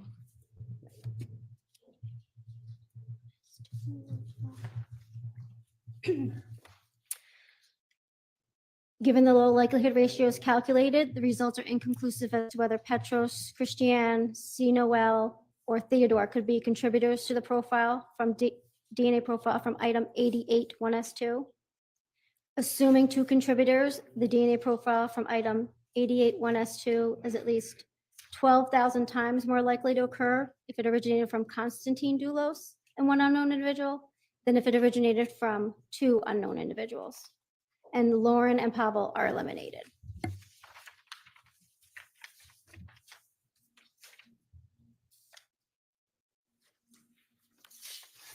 Displaying lab 881S3, which was identified as a reddish brown stain exterior of non-damaged plastic bag. And this is in DNA sub 4. What were the results? The results are consistent with the DNA profile from item 881S3 originating from a single female individual.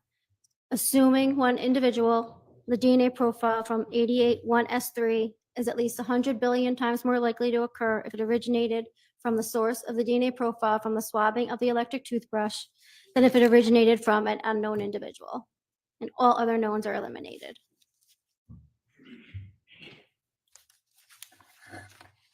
And then lab 881S4, I'm displaying that photograph. This was identified as reddish brown staining interior of damaged plastic bag. What were the results?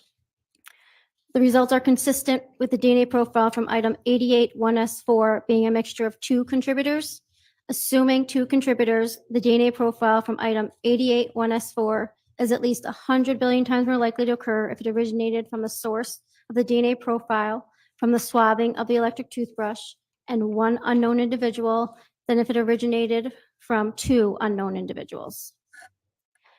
The results do not support the hypothesis that Folis Dulos is a contributor to this profile. Assuming two contributors, Folis Dulos is eliminated as a contributor to this profile from 88-1S4. Michelle Troconis is eliminated as a contributor to this profile. And then with respect to the children, Given the low likelihood ratios calculated, the results of all 5 children are inconclusive, and Lauren and Pavel are eliminated.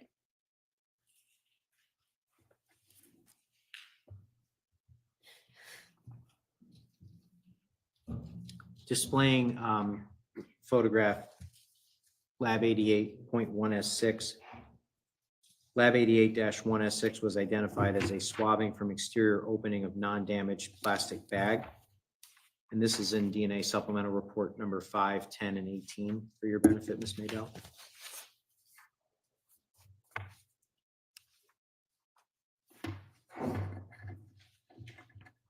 The results are consistent with the DNA profile from item 88-1S6 being a mixture of 4 contributors, with at least one of them being male. Assuming 4 contributors, the DNA profile from item 88-1S6 is 100 billion times more likely to occur if it originated from the source of the DNA profile from the swabbing of the electric toothbrush and 3 unknown individuals than if it originated from 4 unknown individuals. The results do not support the hypothesis that Folis Dulos is a contributor to this profile. Assuming 4 contributors, Folis Dulos is eliminated as a contributor to item 88-1S1. Assuming 4 contributors, given the low likelihood ratios calculated, the results are inconclusive as to whether Michelle Troconis could be a contributor to the DNA profile from item 88-1S6.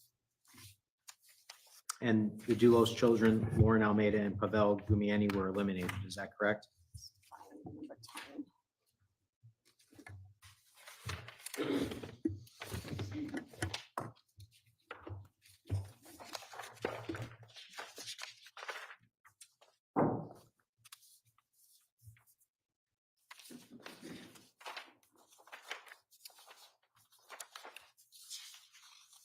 The results do not support the hypothesis that the 5 Dulos children are contributors. They are eliminated, and Lauren and Pablo are also eliminated.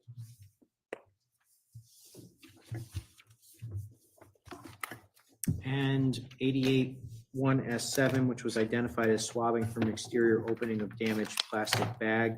You did not develop a profile on that particular swabbing, correct? Correct. No nuclear DNA profile was detected.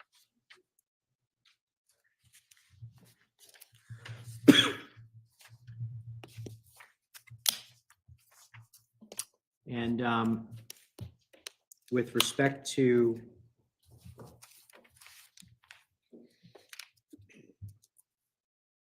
just going to jump back to State Trial Exhibit 111A, Lab Submission Folder 88, Subfolder 88-1. There was a yellow and green sponge located within Submission 88-1. And there were swabbings taken of that. And I'm just going to display Lab 88.1.1S1.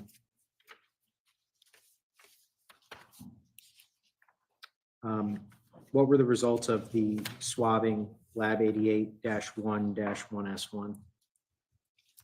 And that's in DNA Sup 4. I believe no profile was obtained. Is that correct?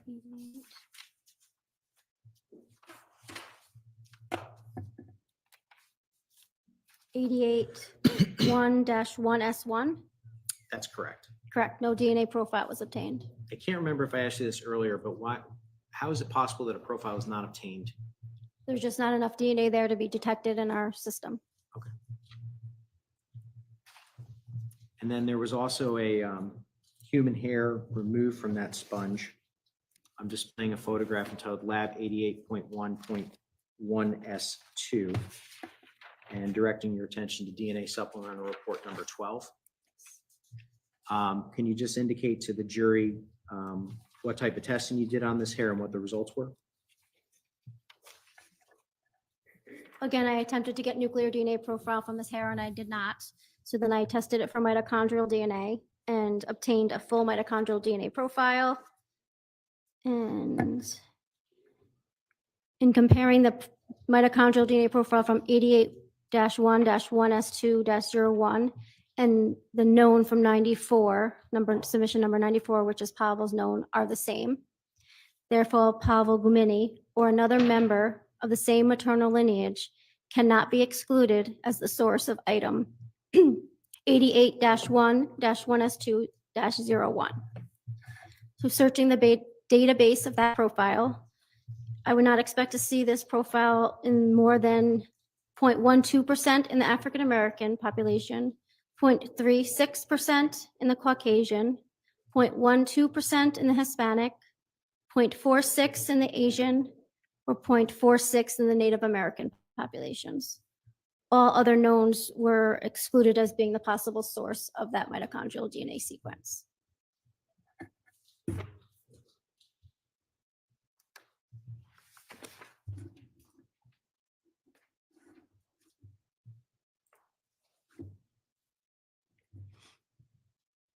Just jumping back to State Trial Exhibit 109.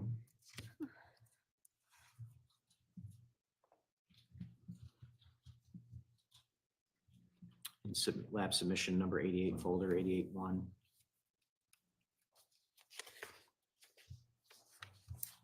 And I'm going to display the photograph lab 88.1.2S1.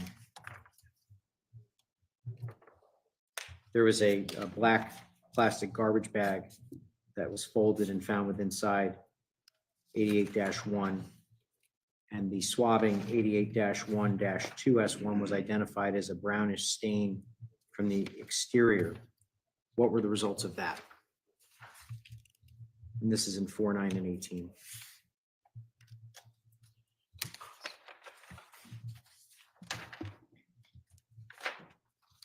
(88-2S1) did not generate a nuclear DNA profile. I'm sorry, 88-1-2S1. 1-2S1, sorry. That's okay. 1-2S1, DNA sub 4. yes.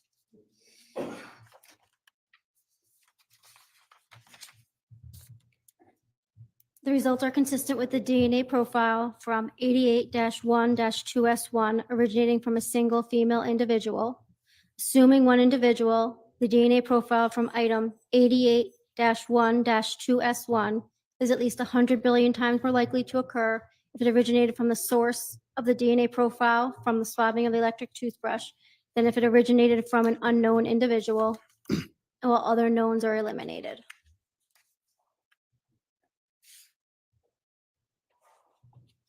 I'm just going to go to subfolder 88-2. 88-2 was identified as one black plastic garbage bag. And there were swabbings taken of this as well. And for your benefit, Ms. Maydell, this is in 4, 9, and 18.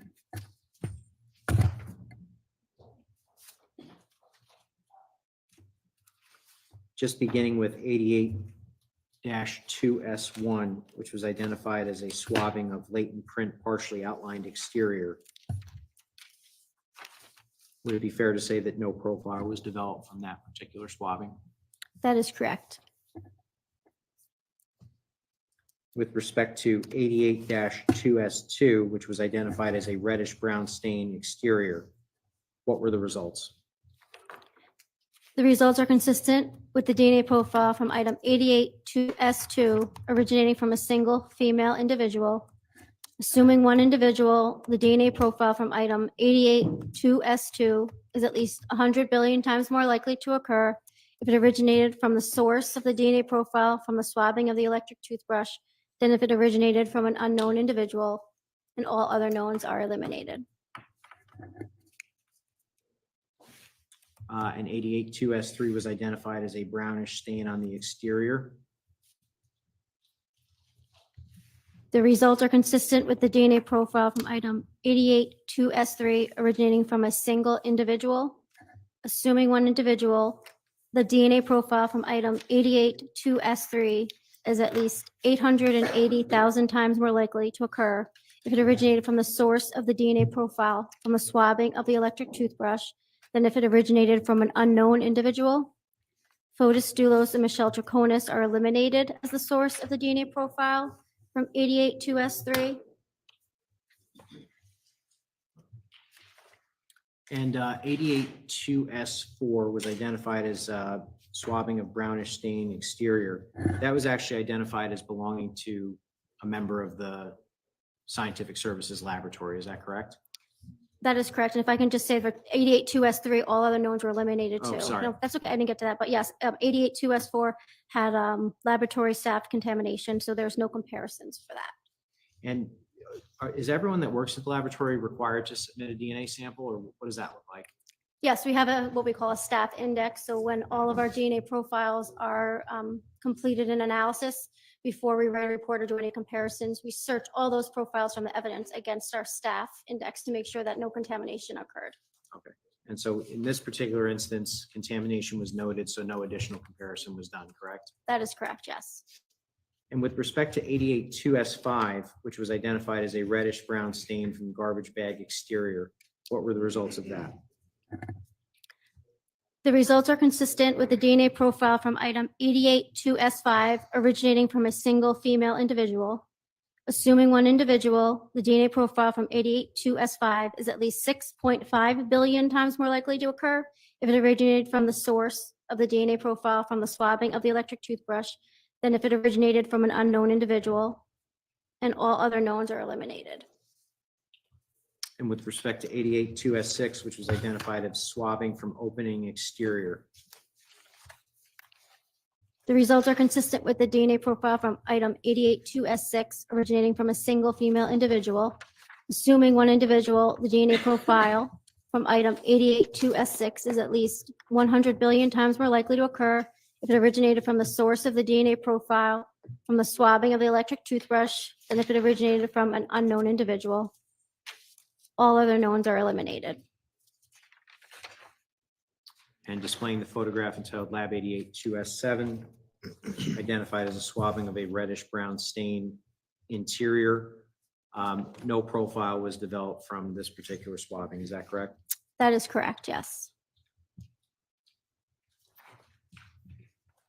And displaying the photograph Lab 88-2S8.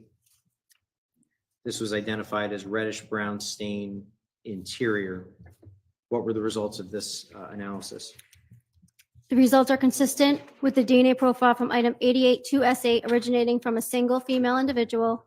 Assuming one individual, the DNA profile from item 88-2S8 is at least 1.9 billion times more likely to occur if it originated from the source of the DNA profile from the swabbing of the electric toothbrush than if it originated from an unknown individual, and all other knowns are eliminated.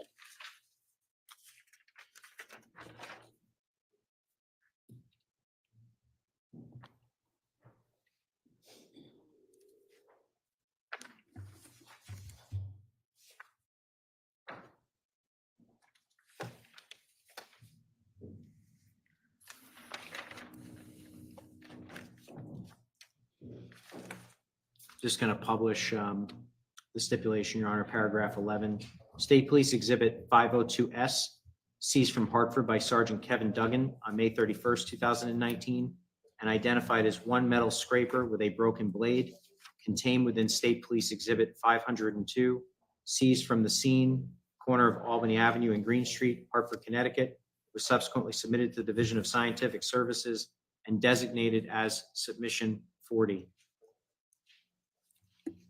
I'm going to open up the folder for submission 40 and display the photograph entitled Lab 40S1 and 40S2. I want to direct your attention now. This can be found in DNA reports 2, 9, and 18 for your benefit. So with respect to swabbing 40S1, which was identified as a swabbing of blade and blade holder, could you indicate to the jury what the results of your analysis were? The results are consistent with the DNA profile from item 40S1 being a mixture of two contributors. Assuming two contributors, the DNA profile from item 40S1 is at least 100 billion times more likely to occur if it originated from the source of the DNA profile from the swabbing of the electric toothbrush and one known individual than if it originated from two unknown individuals. Folis Dulos and Michelle Troconis are eliminated as contributors to 40S1.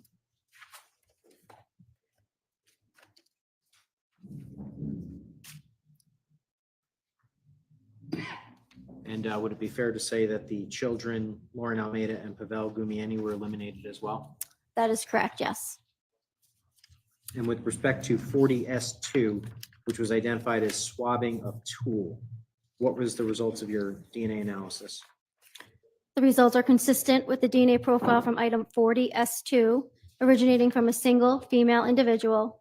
Assuming one individual, the DNA profile from item 40S2 is at least 100 billion times more likely to occur if it originated from the source of the DNA profile from the swabbing of the electric toothbrush than if it originated from an unknown individual, and all other knowns are eliminated.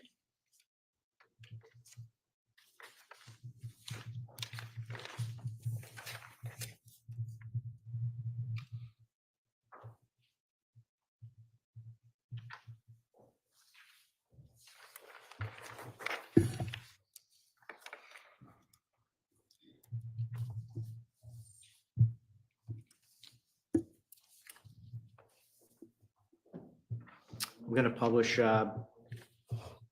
States Exhibit 104, which is a stipulation, specifically paragraph 3, and this is the stipulation with respect to the Toyota Tacoma. Paragraph 3, State Police Exhibit 207, seized from the Toyota Tacoma by Detective Matthew Riley on June 11, 2019, and identified as one cutting of upholstery fabric with blood-like stain, KM positive, seized from the scene, seatback, was subsequently submitted to the Division of Scientific Services and designated as submission 86. And I'm going to open up State Trial Exhibit 93. There's a subfolder entitled Tacoma for Court. And I'm going to display photograph 18.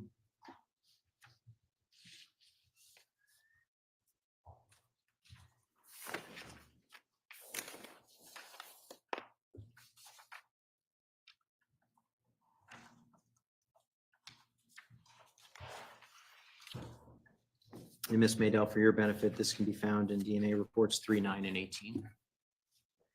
86S1, which was identified as a swabbing of cutting of upholstery-like fabric. Could you indicate to the jury what the results were? The results are consistent with the DNA profile from 86S1 originating from a single female individual.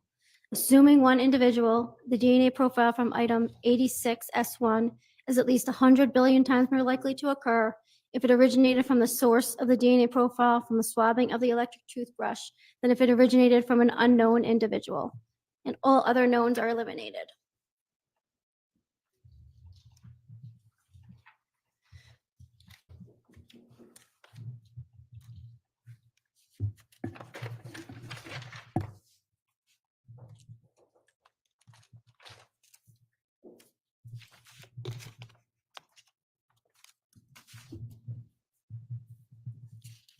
Sorry, I'm just waiting for it to buffer.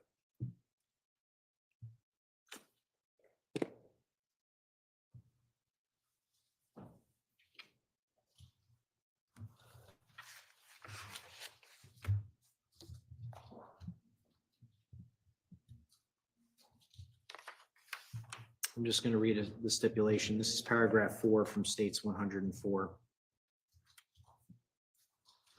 State Police Exhibit 208, seized from the Toyota Tacoma by Detective Matthew Riley on June 11, 2019, and identified as 2 swabs seized from the scene, front plate screws and surrounding areas, was subsequently submitted to the Division of Scientific Services and designated as submission 90.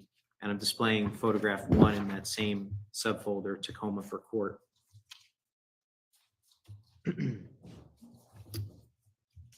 Directing your attention to DNA supplemental report number 4, 90S1, identified as envelope with 2 swabs from front plate screws and surrounding area. Were you able to generate a DNA profile on those screws? I did not.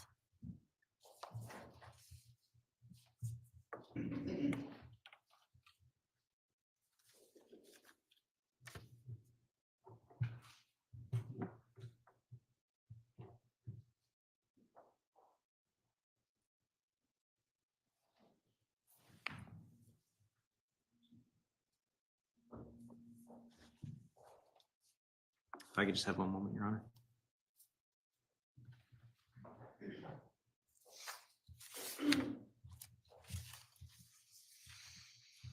I'm displaying photograph 8.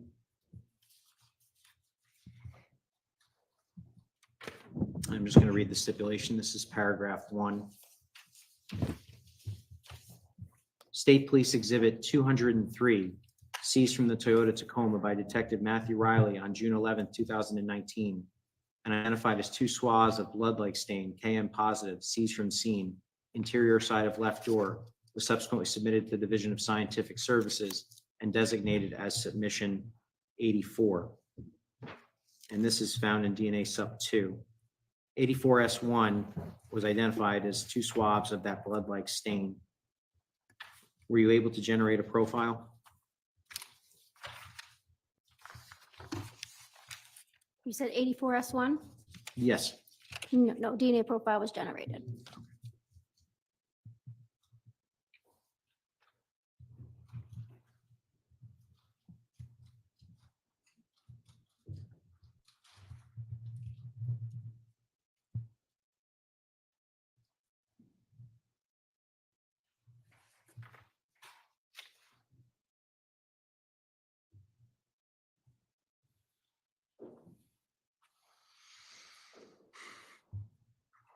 Just going to read that stipulation. Paragraph 2, State Police Exhibit 206, seized from the Toyota Tacoma by Detective Matthew Riley on June 11, 2019, and identified as 2 swabs of blood-like stain, KM negative, seized from the scene, interior side of right door, was subsequently submitted to the Division of Scientific Services and designated as submission 85.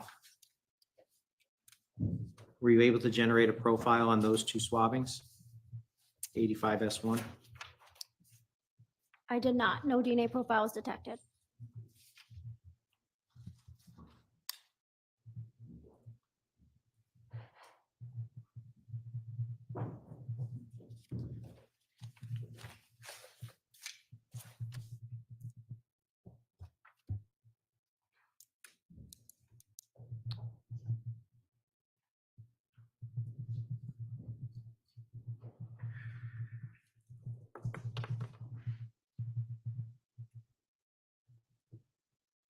Just going to jump back to State Trial Exhibit 109, the lab submission 97 folder,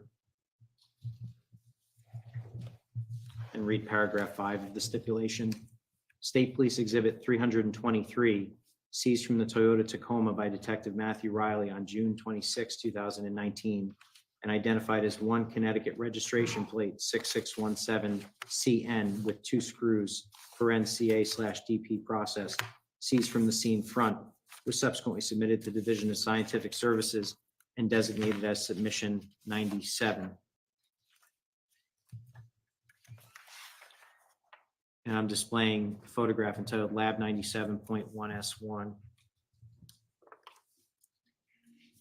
Ms. Maydell, with respect to those particular swabbings, were you able to generate a profile? Sorry, what DNA report is that? Oh, certainly. It's DNA supplemental report number 6.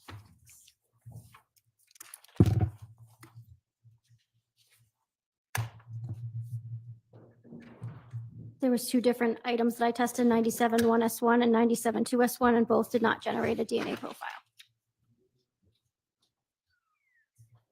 And 2S1 was identified as 1 envelope with 2 screws, correct? Mine was called swabbing from screws and washers. Yes. I'm just displaying those screws for the jury. And you were not able to develop a profile on those as well? Correct.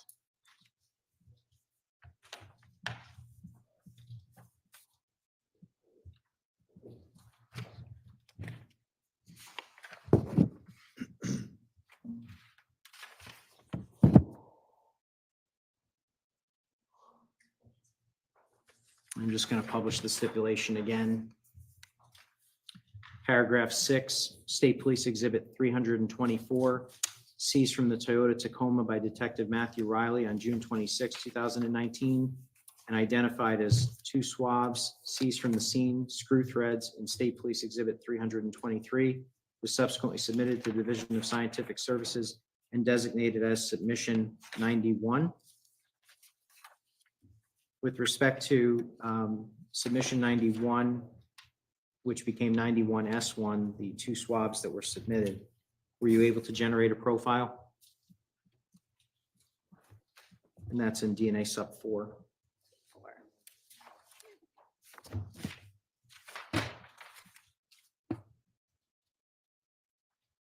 No, 91S1, there was no DNA profile generated.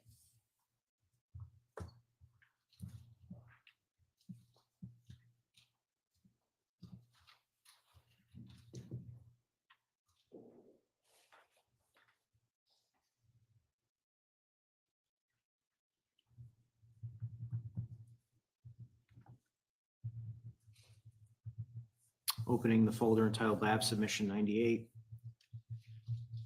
I'm going to publish paragraph 7. State Police Exhibit 325, seized from the Toyota Tacoma by Detective Matthew Riley on June 26, 2019, and identified as 1 Connecticut registration plate 6617CN with 2 screws CA/DP processed, seized from the scene rear, was subsequently submitted to Division of Scientific Services and designated as submission 98. And I'm just going to direct your attention now to the swabbing of 98-1 was identified as the license plate, and 98-2 was identified as the 2 screws that came with it. With respect to 98-1S1, what were the results of your DNA analysis? The results are consistent with the DNA profile from item 98-1S1 originating from a single individual. The source of the DNA profile from the swabbing of the electric toothbrush, Folis Dulos and Michelle Troconis are eliminated as the source of the DNA profile from 98-1S1. Would it be fair to say that with respect to 98-1S1, all of the known profiles that you examined were eliminated? Just double check. And that's in 10 and 18 Yes. as well. That is correct. All the knowns are eliminated. And then with respect to 98-2S1, which was the swabbing of the screws and washers, what was the result of that?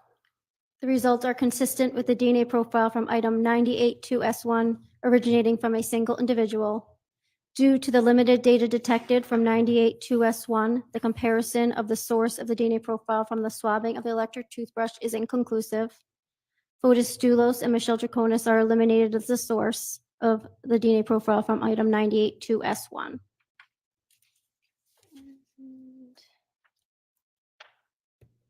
And with respect to the children?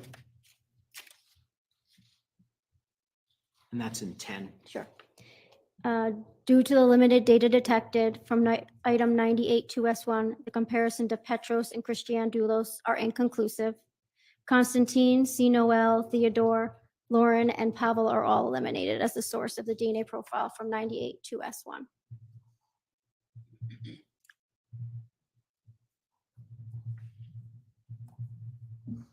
Just going to publish that stipulation, paragraph 8. State Police Exhibit 326, seized from the Toyota Tacoma by Detective Matthew Riley on June 26, 2019, and identified as 2 swabs from the scene, screw threads, in State Police Exhibit 325, was subsequently submitted to the Division of Scientific Services and designated as submission 92.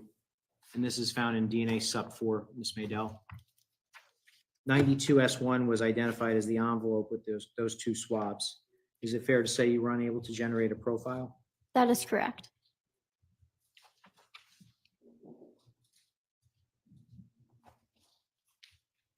Opening submission 99.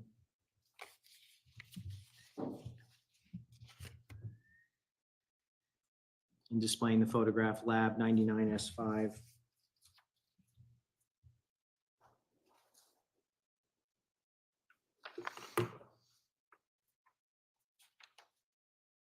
Paragraph 9 of that stipulation, State Police Exhibit 363, seized from the Toyota Tacoma by Detective Matthew Riley on August 27, 2019, and identified as 1 interior door panel from right door, was subsequently submitted to the Division of Scientific Services and designated as submission 99. With respect to 99S5, which was identified as swabbing from edges of fabric panel and panel area, what were the results of your DNA analysis? And this is in 6 and 18 for your benefit. The results are consistent with the DNA profile from item 99S5 being a mixture of 3 contributors. The results do not support the hypothesis that the source of the DNA profile from the swabbing of the electric toothbrush is a contributor. Assuming 3 contributors, the source of the DNA profile from the swabbing of the electric toothbrush is eliminated as a contributor to the DNA profile from item 99S5. The results also do not support the hypothesis that Folis Dulos or Michelle Troconis are contributors to this profile. Folis Dulos and Michelle Troconis are eliminated.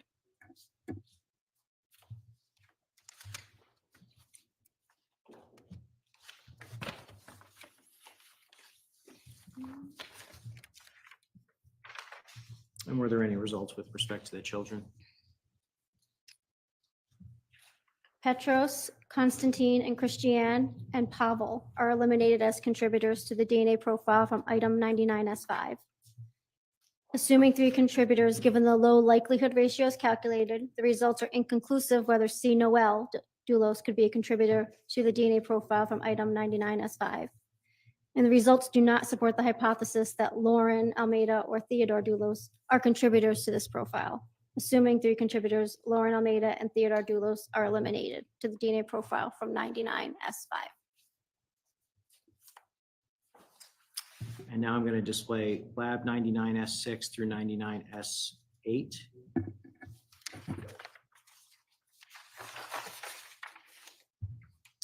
(99S6) identified as swabbing from panel handle attachment area. 99S7 swabbing from panel handle area. 99S8 swabbing from panel openings for plastic cup and edges of plastic cups. 99S9 swabbing from panel opening for speaker and edges of speaker. And this is found in DNA supplemental report number 6. You were not able to generate a profile for any of those? That is correct. Ms. Maydell, would you expect that with a work truck that is used fairly frequently that there would be some DNA on a door handle? Objection, speculation, and lack of foundation. Sustained.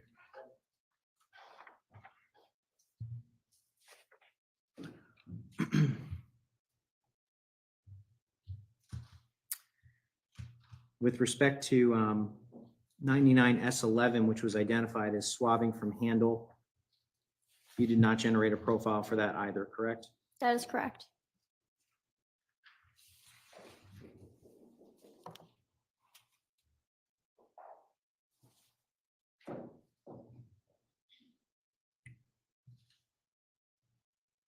And jumping to State Trial Exhibit 111A, the submission 99S14, just displaying that photograph within that folder. This was identified as a human hair by Ms. DeLunas, coming from that particular submission. And I'll direct your attention to DNA Sup 12.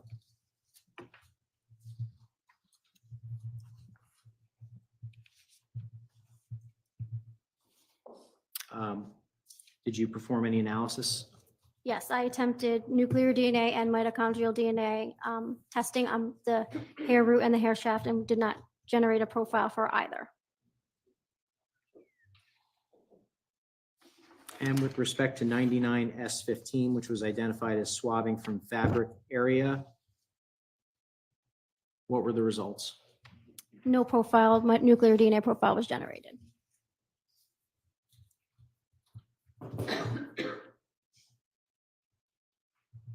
I'm going to stay within State Trial Exhibit 111A and open the laboratory submission 100 folder. And I'm just going to publish that stipulation, paragraph 10. State Police Exhibit 364, seized from the Toyota Tacoma by Detective Matthew Riley on August 27, 2019, and identified as carpeting cut from right floor, was subsequently submitted to the Division of Scientific Services and designated as submission 100. And within this folder, I'm going to pull up the photograph entitled Lab 100.1S1 and 100.1S2. Specifically, the swabbing of 100-1S1, brownish staining located on top side Were you able to generate a profile? No, no DNA profile was obtained. And with respect to 101S2, which was identified as brownish staining located on top side, were you able to generate a profile? Yes, the results are consistent with the DNA profile from item 100-1S2 being a mixture of 3 contributors with at least one of them being male. The results do not support the hypothesis that the source of the DNA profile from the swabbing of the electric toothbrush is a contributor. Assuming 3 contributors, the source of the DNA profile from the swabbing of the electric toothbrush is eliminated as a contributor to the DNA profile from 101S2. The results do not support the hypothesis that Folis Dulos or Michelle Troconis are contributors to this profile. They are eliminated.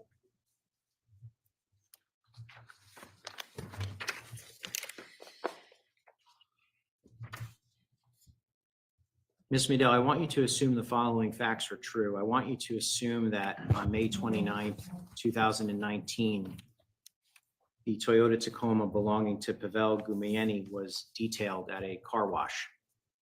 How, if at all, could a car being detailed impact potential DNA evidence found in the car?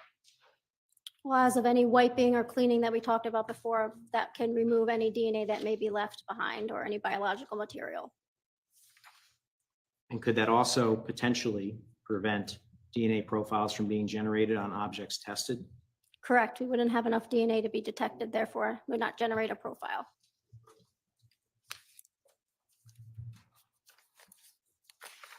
I need to finish the conclusions for 101S2. Oh, I'm sorry. Go That's ahead. okay. Assuming 3 contributors for the DNA profile from item 101S2 is at least 100 billion times more likely to occur if it originated from Pavel Gumieni and 2 unknown individuals than if it originated from 3 unknown individuals. The Dulos children and Lauren Almeida are eliminated.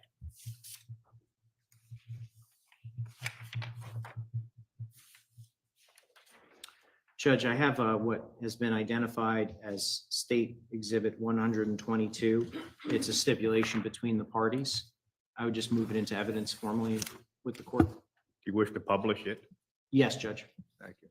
Any objection? No, Your Honor. 122, Yes, sir.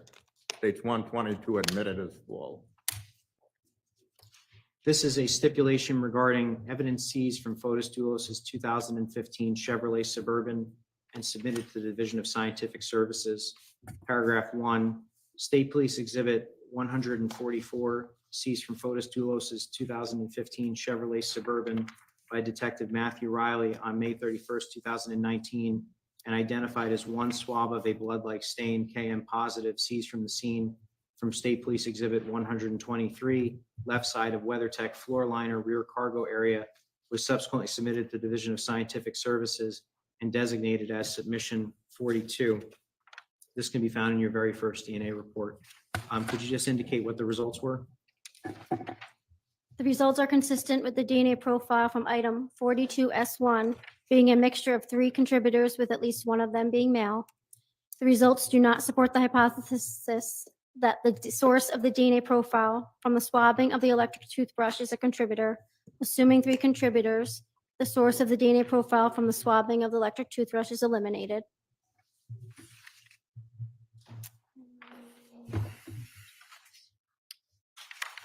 And then I believe it's also Number 9. ES and 18 as well, and perhaps also SUP 1.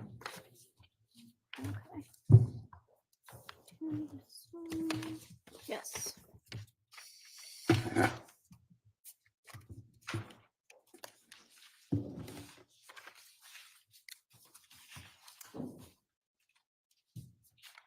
Assuming 3 contributors, the DNA profile from item 42S1 is at least 41 million times more likely to occur if it originated from Folis Dulos and 2 unknown individuals than if it originated from 3 unknown individuals. Michelle Troconis is eliminated as a contributor to 42S1.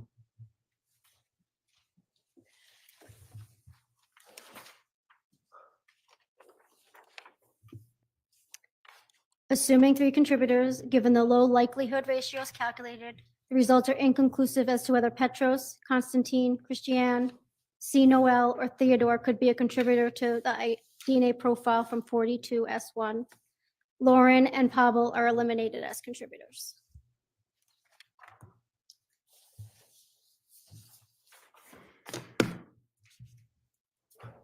Your Honor, at this time, I'm just going to return exhibits 122, 103, and 104 to the clerk.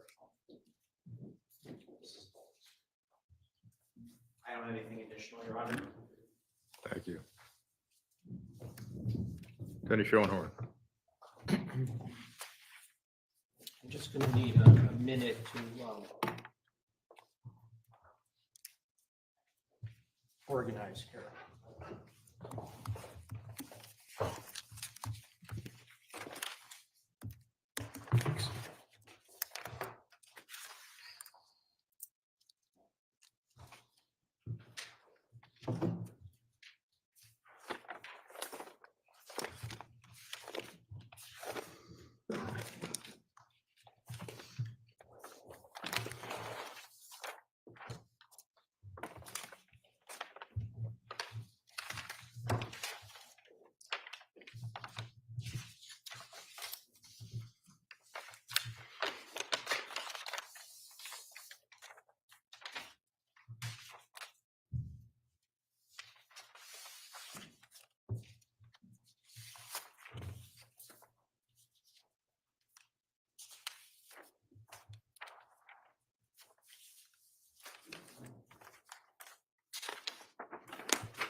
Just have a moment.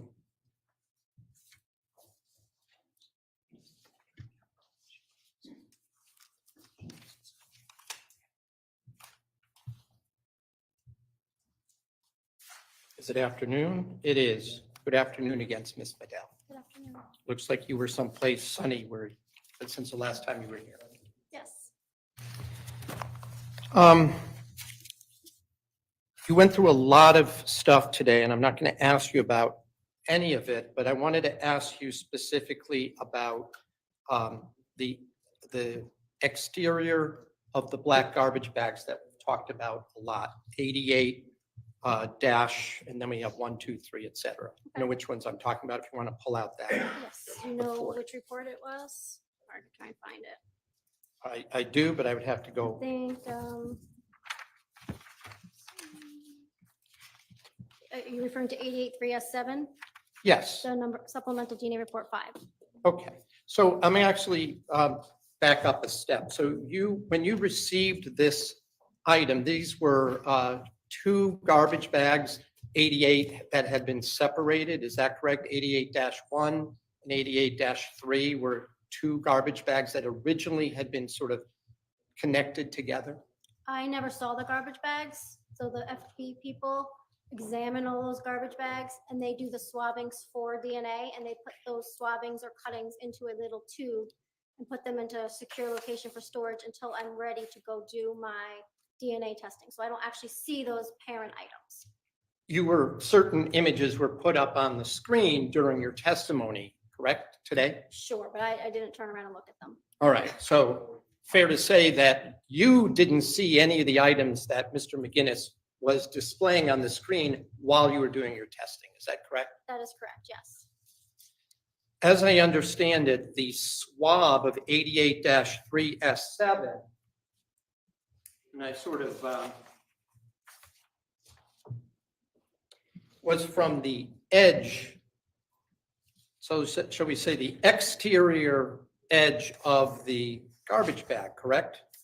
My description is the swabbing of bag opening and separate bag portion.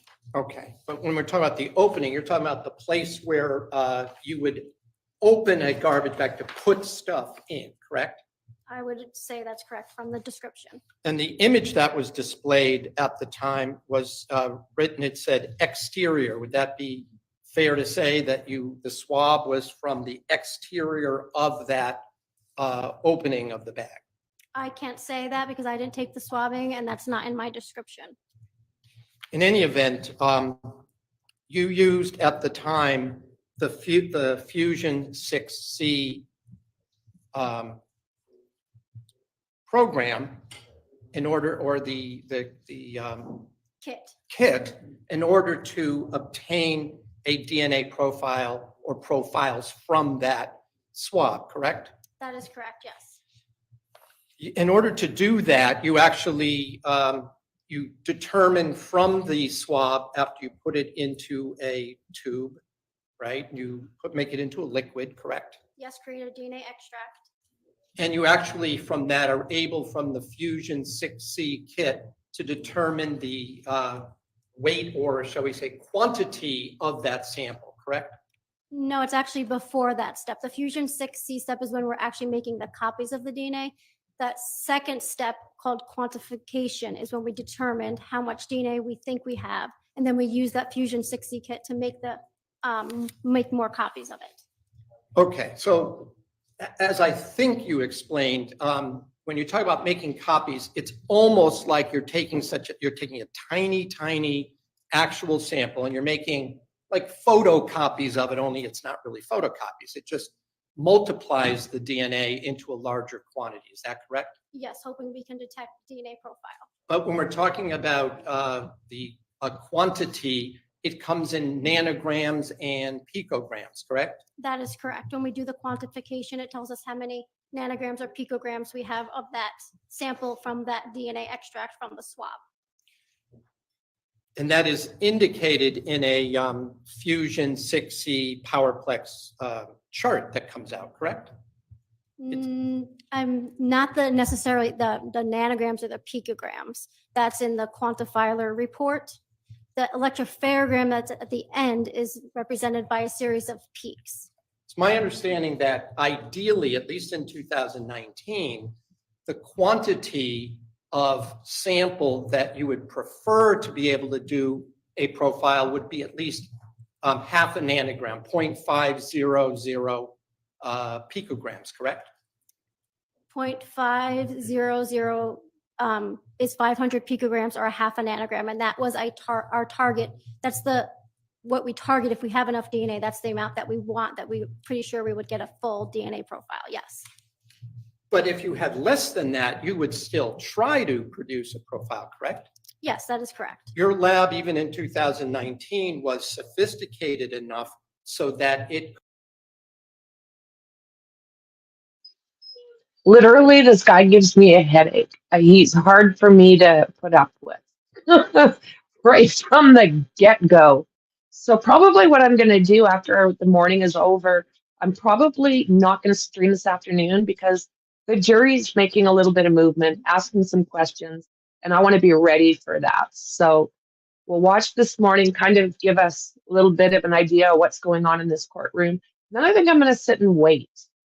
Could at least obtain a partial profile down to, I forget the number, but quite a lot less than the 500 picograms, correct? Yes, that is correct. We can get a partial profile from a lot less. Right. So, could I have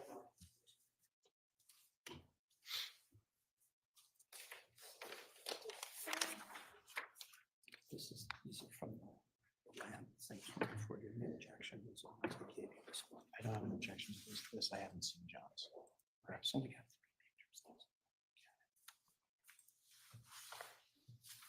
3 pictures. but I'll also, We can do it the other way too. all right. So I understand that with regard to exhibit D, there's no objection. What was the Defense exhibit? V as V is in Victor. No problem. No objection. Defense V as in Victor, admitted as false.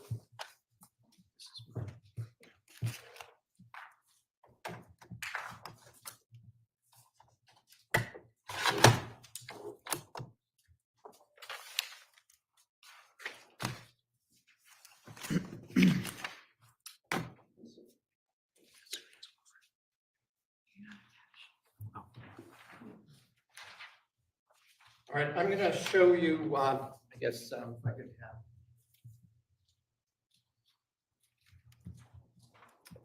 If we could get the monitor turned on, please? All right, so you recognize this as an amplification worksheet? Yes, that is correct. And if we look at the number one, there's more than one of the samples that you talked about today, correct? Correct. There's 3 different swabbings listed there with the controls. Oh, when you, Sorry, there's 3 separate. let me do this. There is a separate microphone. If I can at least maybe,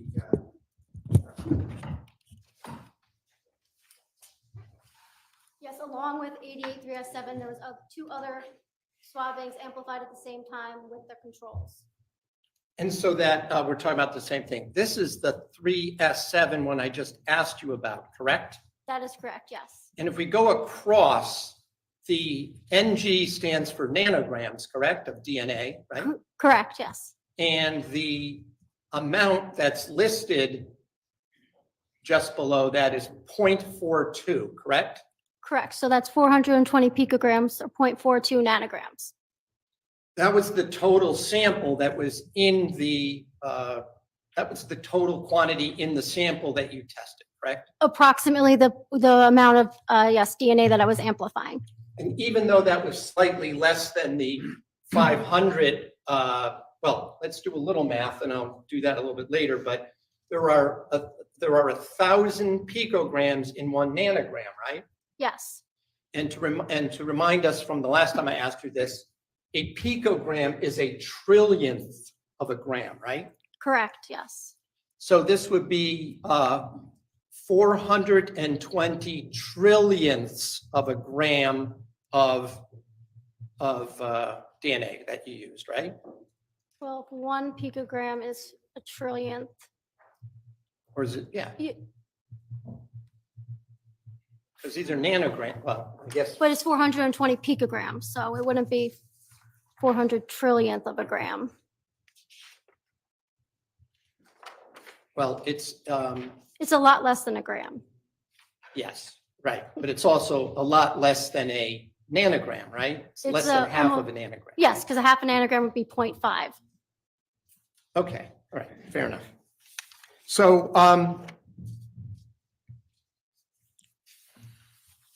you were able to, by using this profile, you were able to run a star mix deconvolution program report on this sample, correct? Correct. Okay, so I'm going to then show you a page from the, well, before I even show you the next thing. The deconvolution report will take the sample and it will run the program and create probabilities based on the input that you put in, correct? I give it the DNA profile that is generated, and then it generates a likelihood ratio when you make a comparison, correct? In this particular case, you, after using, you called it electrophoresis. That's the program that you run to look at peaks and valleys to determine how many contributors you believe are involved in a particular sample, correct? Well, the electrophoresis is actually separating those DNA types, and then I look at the profile to determine how many contributors I believe it is.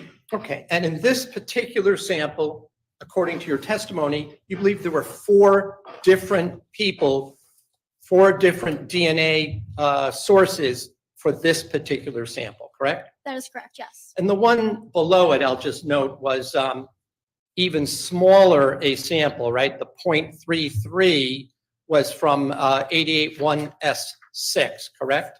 Yes, that was the highest we could get to, yes. And that's the one where you said that any comparison to the DNA profile of my client was inconclusive, correct?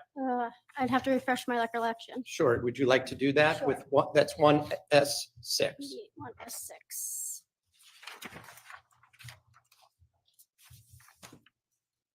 Yes, in supplemental DNA report 5, the likelihood ratios calculator make it inconclusive. An inconclusive mean there wasn't enough sample for you to make any either a exclusion or to even make it be a partial inclusion, correct? Not necessarily enough sample, but when we generated our likelihood ratio, it fell above our elimination, but fell below what we deem a positive association, so we say it's inconclusive. We And can't, so you make no opinion about it, correct? correct. Okay. Incidentally, the lab switched from this Fusion 6C to Global Filer in what year? The end of 2019, beginning of 2020. So at that point, the lab decided to use Global Filer because it was what, more sophisticated, that program? No, it was because we were switching vendors and the machines at the same time, so they just switched vendors. But in any event, you explained why they test for less loci on a DNA strand, but the outcome showed a lower probability likelihood ratio after you reran Michelle Troconis's DNA in 2023, correct? That is correct, because I had 2 less sites for the comparison. Right, it went down to 250,000 to 1 as a likelihood, correct? That was a likelihood ratio, yes. Assuming 4 contributors and 3 unknowns, right? That is correct, yes. Okay. So I'm going to ask you, I'm going to pull up a page from the deconvolution report. And before I do that, the deconvolution report also estimates the percentages of the 4 contributors to a mixture, correct? Yes. So I'm going to put up, I think it's marked as deconvolution. All right, could you zoom in on the bottom part, please? Well, let's start at the top here. This is from your 2019 STR mix report, correct? Yes. And this is their logo showing an untangling of a bunch of string up in the corner, correct? Sure, yes. All right. And again, so that the jury will understand what we're looking at here, this shows that the file was 88-3S7, correct? Yes. That's the same number throughout. If anything that you testified about regarding this sample, it'll show 88-3S7, correct? Correct. And then and below that, it talks about the known contributor, and it's got the number 45-2G1. And for the juror's edification, you've already explained this, 45 is the sample that was assigned to the known profile of Michelle Troconis, right? I believe 45 was Folis Dulos. 47 was Troconis? Let me just make sure. Yes, 45 is Folis Dulos and 47 is Michelle Troconis. All right. So this report you ran against Folis Dulos as a known contributor, correct? Yes. And if you go down to the bottom, all right. So when you ran this amount, it showed that 50% of the sample, right, according to Star Mix, was Folis Dulos's, correct? Well, yes, it approximates how much each contributor is contributing to that profile before you make a comparison. It deconvolutes the whole profile and gives you the weights for those 4 people that I told it was. And then when you do the comparison with the known, it then tries to see by its already deconvoluted parts if the known matches to any of what the best explanations Okay. are. Well, what I want you to do is when you look at the proportions of 1, 2, 3, and 4, when you ran it against unknowns, correct? Well, you only run it against the one known at a time. Okay, well, that's what I was trying to get at. And in this particular case, the third, shall we say, the third highest contribution, or the third lowest, if you will, was 5%, correct? The third contributor is contributing approximately 5% of the DNA profile, correct? 5% of 100%, correct? Correct. And then the fourth person was 3%, right? Approximately, yes. Okay, so if we would go to the LR 47 report. Right. So this is a report that was written, well, that was part of a deconvolution report and likelihood ratio from August of 2019, correct? Correct. And this is a report you ran using star mix, correct? STR mix. Correct. And in this particular sample, we used 47 as the known contributor, correct? Correct.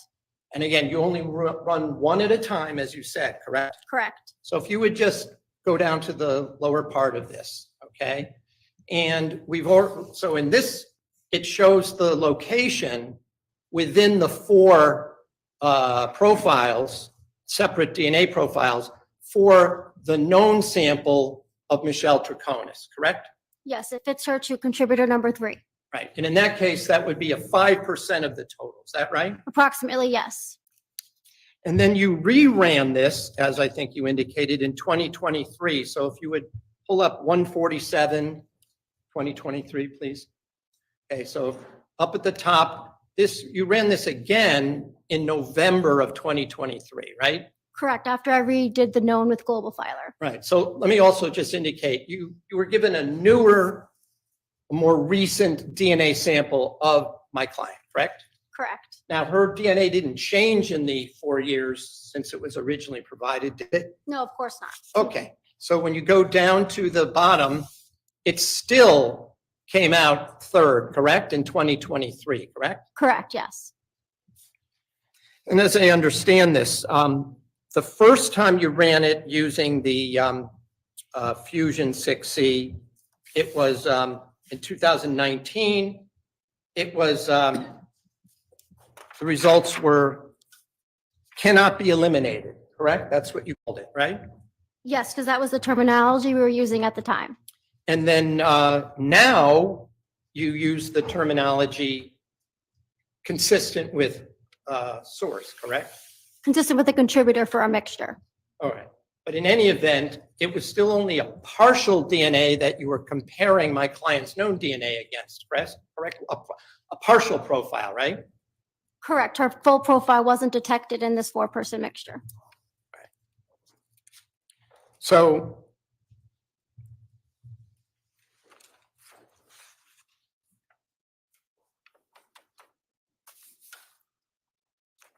if we do this, the math, if you started with 420 picograms, right? If you go back to the deconvolution report, second one,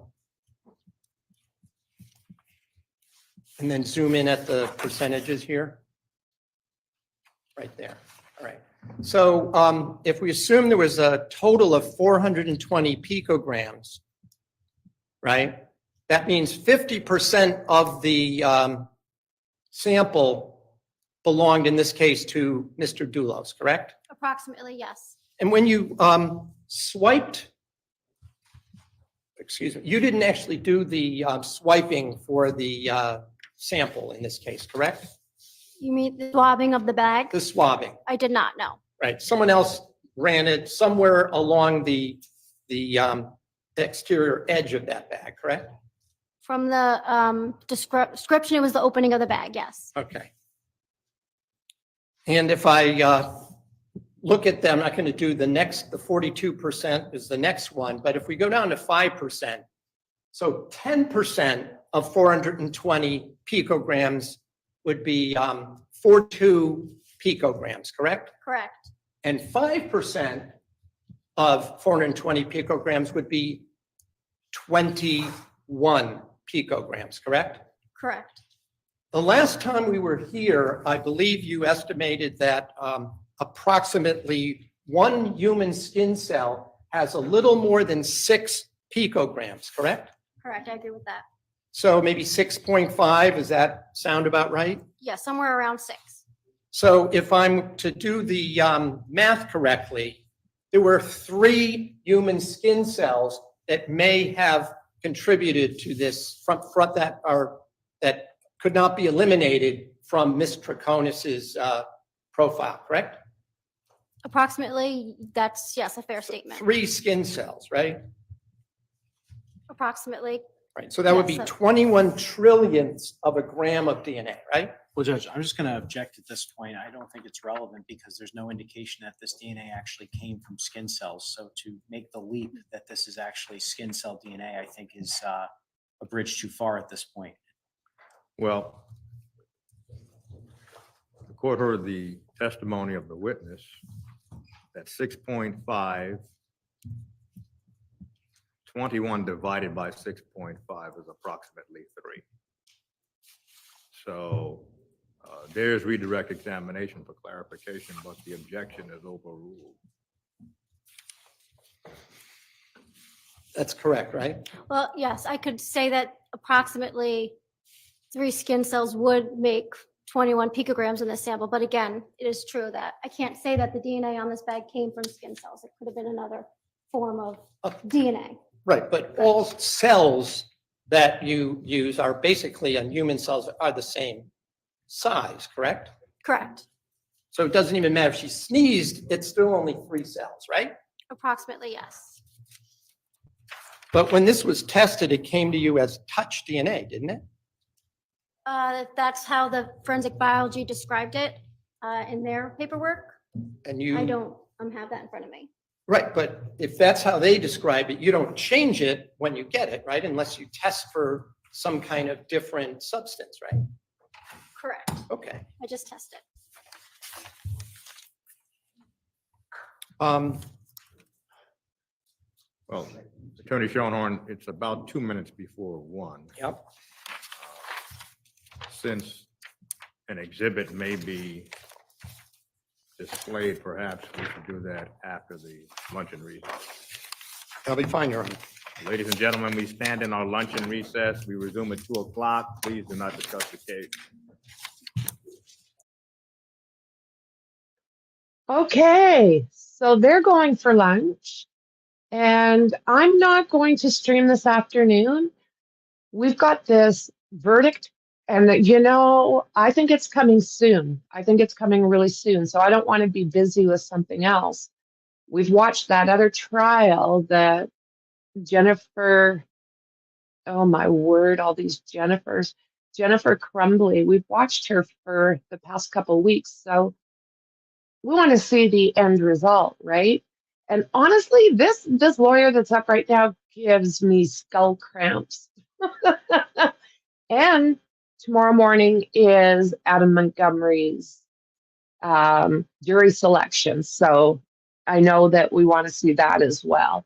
So guys, I'll be back as soon as they have a verdict. I believe it'll be within the next couple hours just based on what they're asking. But I mean, I don't know. So thank you, everybody. I appreciate every single one of you. And I'll see you guys in the next one. Bye.